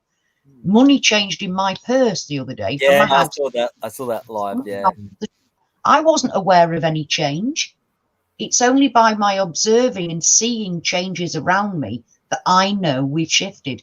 And I've stopped. At first, I was every day going online, looking at Mount Rushmore, waiting for it to change, because I'd seen somebody else in a different reality who'd shown a picture of how it had changed. So I knew at some point it's going to change for me. It's probably going to change for me, because if it's changed for them, it's probably going to change for me. So I'd do it every day. I'd look at that and the skull and the geography, and every day to see the changes. Whereas I've stopped doing that now. What I do is every now and then, like yesterday, I went on to have a look at the human anatomy, because I know it's changing. I don't need to be disgusted by seeing it, because I don't like it. It's bad enough when they keep showing me on TV skulls with sockets in their eyes. Old skulls that are still together. Back in my reality, if a skull was thousands of years old, it didn't have the jaw attached and it didn't have the full cranium at the bottom. It was like half a skull with the back of it off. Whereas now they're all neat and round with a little hole in the bottom of it where the spine goes in. And it freaks me out. I don't like to see it. You're not my skull. Piss off. So I stopped looking for things like that. I do it every now and then, find out where we are in the Milky Way. Occasionally, I don't feel the need to look for changes online, because reality is changing in my life, in my physical surroundings, and I see them because they change in front of my eyes from one day to the next. So it's by observing the changes for myself, really. That's how I'm living with the Mandela effect at the minute, by living it rather than looking for it. I've stopped looking for changes. Unless somebody mentions it, then go and have a look, and is it the same for me, or is it changed for me? That kind of thing. Well, I used to feel energy shifts, which is a bit different to the Mandela effect shifts. But I used to have a lot of energy shifts where I'd walk down the hallway and it'd be like this wave of energy just hits me. But I don't have that. I don't have that anymore either. I actually talk about that in one of my videos. I can't remember what it is, but it's one of my videos from about a year or two ago. But I don't have that anymore either. That's amazing. It's a shame you don't have that. I mean, I used to be able to walk. It's freaky when you're in the middle of a song, when you're out busking and you're in the middle of a song and then a wave of energy hits you. That's because it basically knocks you over. Yeah, that's amazing. But you're not having that. I think personally it's because we're in an empty. It's empty. It's nothing's as bright or as vibrant, and it feels. There's a Stephen King film called The Langoliers, and it's where it eats time. It's like they show it as a big like grey mist that comes and takes over everything and eats up the time. And people are stuck in a time that they shouldn't be in, and the Langoliers are coming. Now, I understand it, because it's like life is being drained out of this place. It's not the same. It's empty. And somebody was saying that they're in the comments that they were noticing less people. Well, it's a bit difficult for me because we're on a lockdown, so obviously there's not as many people about as normal. There's still quite a lot in where I am. It's like that over here. There's less people, and yet everyone's going back to their normal lives, but there's less people. Well, for me, there's less people about. It doesn't mean that they're not there. They're just all in the house at the minute. But it's the actual. Nothing feels. I'm not saying it's wishy-washy and you can see through it, but the worlds that we're passing through somehow aren't as real and solid and as vibrant as our old reality. It's funny that you said that, actually, because I was the other week, actually, I think it was last week or the week before, I was looking at the hills, like a hillside, or it might have been a waterfront. I can't remember. There's so much going on these days. I just can't keep track of what's happening. But I was looking at this particular scenery, and it felt like I was in a daydream. Like you're not really there. Yeah. Like you've been transported there on like Captain No, Kirk. it just kind of felt. It just kind It's of not felt like being I was dreaming. It felt like I was dreaming, but I knew I wasn't. Yeah, it's a not being fully connected, I think. It's not being connected to it. So, yeah, I'm definitely going to have a look at that Strange But True Stories. I don't think I'm actually on that channel, but I'm surprised. I watch a man called Mr. Ball, and he's very good. But there's also the Impossible channel. That's very good. Oh, was it the Impossible? He's a really nice guy. He's just this guy who brings the most bizarre, absolutely bizarre, off the wall things that people around the internet have videoed. It's incredible the things that people are. See, we all have that phone with us, don't we? Well, I don't really. I very rarely take my phone out with me because I'm old school. You know, I don't take my phone everywhere I go. But then occasionally I do take it out just in case I need to video something that I've found. You know what I mean? The black sheep researcher said, "I went out for food and you're still going." Lol. Yes. We usually do. I think our longest live was 14 hours. It was just before 15. I think we finished about 10 minutes before 15 hours. Yeah, I think it was 5. I think it was 5. Yeah, yeah, it was. That was fantastic. That was a fantastic. It was an absolutely brilliant day. That was absolutely brilliant. It was great because we had different people join us at different points in throughout the whole thing, didn't we? It was great. And if you remember rightly, I left a few of you all talking live while I went shopping. Yeah. I had to do shopping, so I went, you lot talk amongst yourselves and I'll be back later. Left it all running and off I went. I went and did my shopping, came back, carried on. So yeah. And I remember you were like 1 o'clock in the morning. It was my 1 o'clock in the morning, and you were still awake, I don't know. Oh yeah, I was like kind of owling at that time. You were, and I think that's eventually why we said enough's enough. Joel really can't take any more. But weirdly enough, though, the last 2 minutes of that conversation, my energy started raising again. So I probably could have done another hour or so, really, because I really didn't want that conversation to end. I know, it was brilliant, wasn't it? It was absolutely.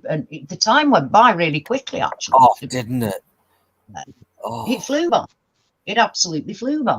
I learned so much in that conversation. Yeah, it was amazing. It was awesome. This is why we need to talk to each other, and we need to interact with each other online like the guys are in the chat. This is how we learn. You know, it's by everybody sharing with me why I know as much as I do. Every now and then I think about the walking trees and the living stones of Romania. Every so often it pops in my head and I go, oh. Yeah, those moving stones. And then what was there was the walking trees. Remember the Christmas pickle? We were just we couldn't stop laughing at the Christmas. We just could not stop laughing at the Christmas. I did see something that I was meant to send it to you and I forgot. I don't know if I even still have it.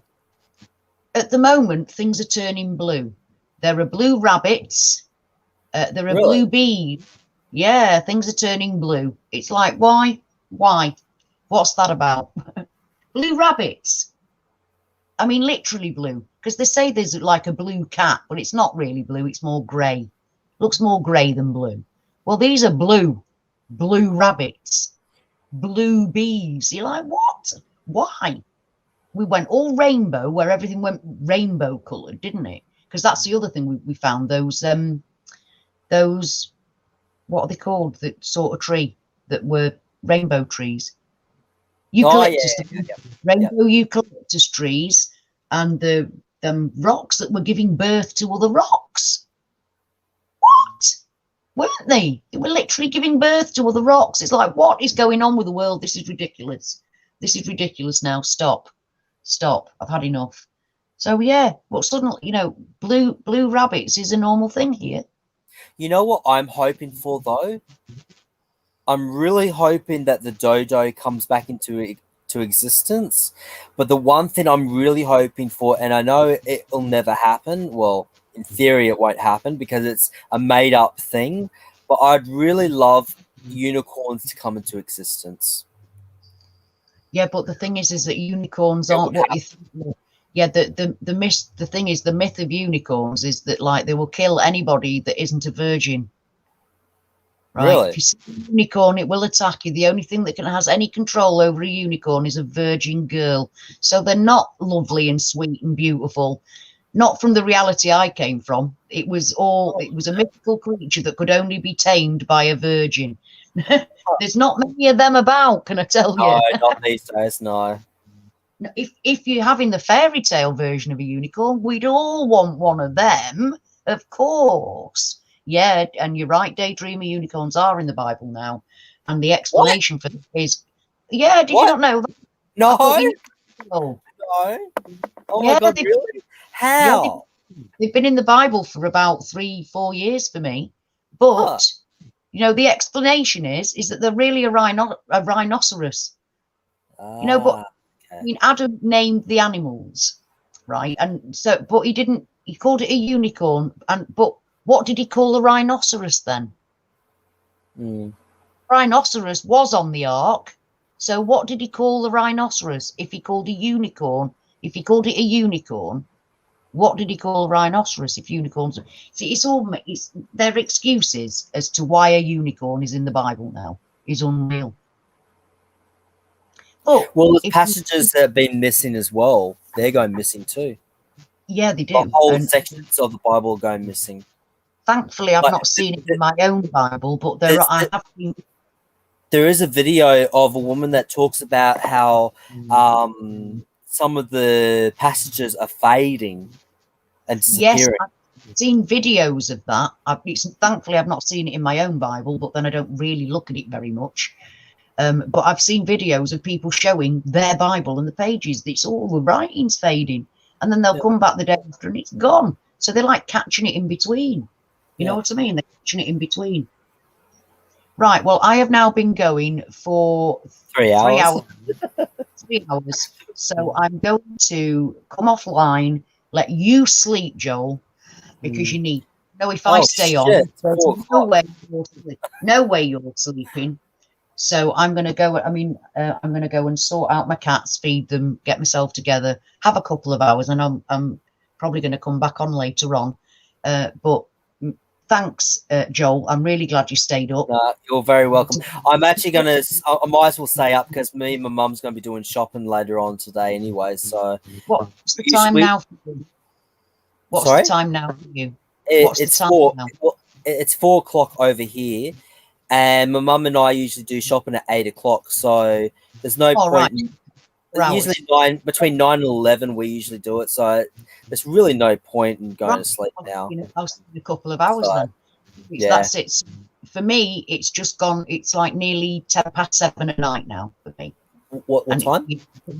For you, it's like 9 minutes past 7 in the evening for me. Oh, okay. Yeah, that's what it is for me. So we're not far. So how many hours is that? Are we on 9? 10 or 9? Yeah, 9 or 9. I can't keep up at the moment because we've got daylight savings now too. Do you remember it? We were 13 hours apart at one point. It was bizarre, wasn't it? Yeah. Well, thankfully, 9 or 10 I can cope with. So New Zealand's flopping and changing as well because it used to go from Sydney, like New South Wales, and then it'll flip up to Melbourne, and then it'll go straight from Melbourne back up to Sydney. It's flip-flopped about 3 or 4 times now in the last year. Whoa. So, yeah, something really weird's happening, I can tell you that much. I have been keeping an eye on that, though. That's why. I want to talk a little bit about Australia when I come back, because obviously I don't understand why it was ever called the Land Down Under, to be fair. Why was it ever called the Land Down Under? Because now, if you go and have a look at Google Earth, I mean, literally, North America and South America fill the whole from the top to the bottom.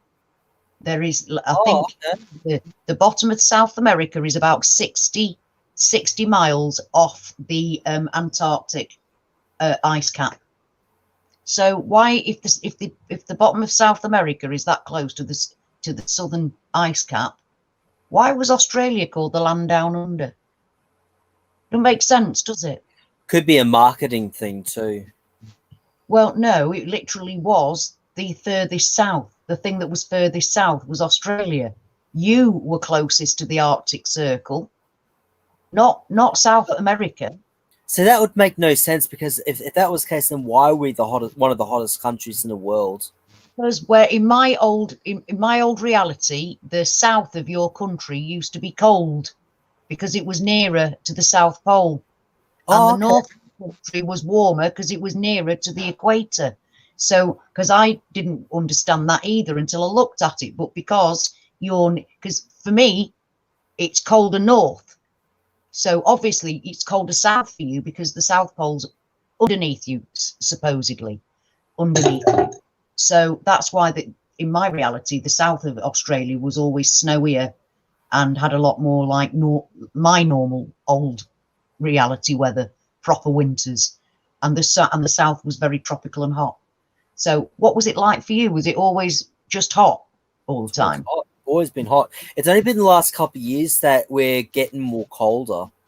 Like even this summer just passed, has been the coldest summer we've had. So we've basically, any hot days. Yeah, it sounds like you're catching up with where we're at, because I mean, in the northern hemisphere, and I'm saying it like this because this is what we were taught. You know that I think that I've seen nothing but a flat line on the horizon. But if we're talking in old school terms, if you looked at a globe, in my reality, Australia was so much further south than it is now.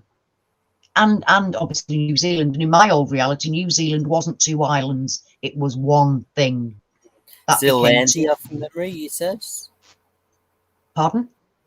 From memory, you called it Zealandia? It was part of Zealandia, and I saw that because it was somebody else's reality.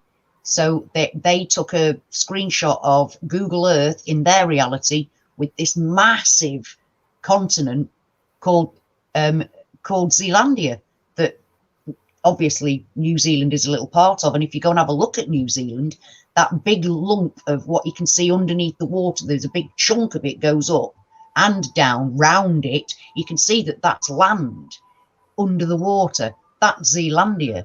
Now, the person that had taken the screenshot in a different reality was showing Google Earth showing Zealandia. So I know that out there's a Zealandia, and it isn't part of my reality yet, but I think it will be one day. I think it will be one day, because somebody else had that reality and was showing it online. Because like I said, that's when I realized that we were able to share, and we were living in different realities. We weren't living in the same reality at the same time anymore, because people were sharing the fact that there was Zealandia on Google Earth map, and they were showing the fact that the statues had changed on Mount Rushmore. All that kind of thing made me realize that we're not living the same reality, and I don't think we ever really did. Well, the moon for me has changed. Like, it used to go that direction, now it goes that direction. So, well, I actually thought, that big boat got stuck in the Panama Canal. It did actually make me think. Yeah. It did actually make me think, is that because it's expecting it to be east to west and it isn't? I probably not, but it made me amuse me, because obviously it's changed direction. They've actually been saying that they weren't expecting the landmass to be so close, and that's why it got stuck. Really? There we go. It was supposed. They should have had enough room for that boat to go right through without even touching each side. Well, I do believe that we shrunk. I very much think we've shrunk. All the continents are actually coming back together again, and they're speeding up quickly. I've noticed, because I actually looked at the map itself, the world map, last week, and it does look a lot closer together. I know it's scary, isn't it? It's really Yeah. scary. You know, it'd be good because it means that it won't take long for me to get on a plane and go to, say, America or England or Japan. You know, take less than no time. I So I'm mean, looking also forward that, to all the continents coming together. and I mean, they're much bigger. Like Cuba is much, much bigger. Lots of things are totally different size to the one they used to be. Anyway, we seem to have talked again, so I'm gonna stop and bring this to an end so I can get my cats fed before they drive me totally insane. And I'll be back in a couple of hours anyway, so we'll continue this later on. Thank you, So, everybody, for being here. so Thank about you, John. You're so so about 6 entertaining o'clock. to talk to. So you're saying about around 6 o'clock, or for me? So for me, it's now 7 o'clock. So about 9 o'clock my time, 6 o'clock your time. Yes. Oh, yeah, cool. Yes. Yeah, yeah. I'll, All right. I'll Thank try you. and catch it again. Loads, everybody. Big kisses till later on from my reality to yours.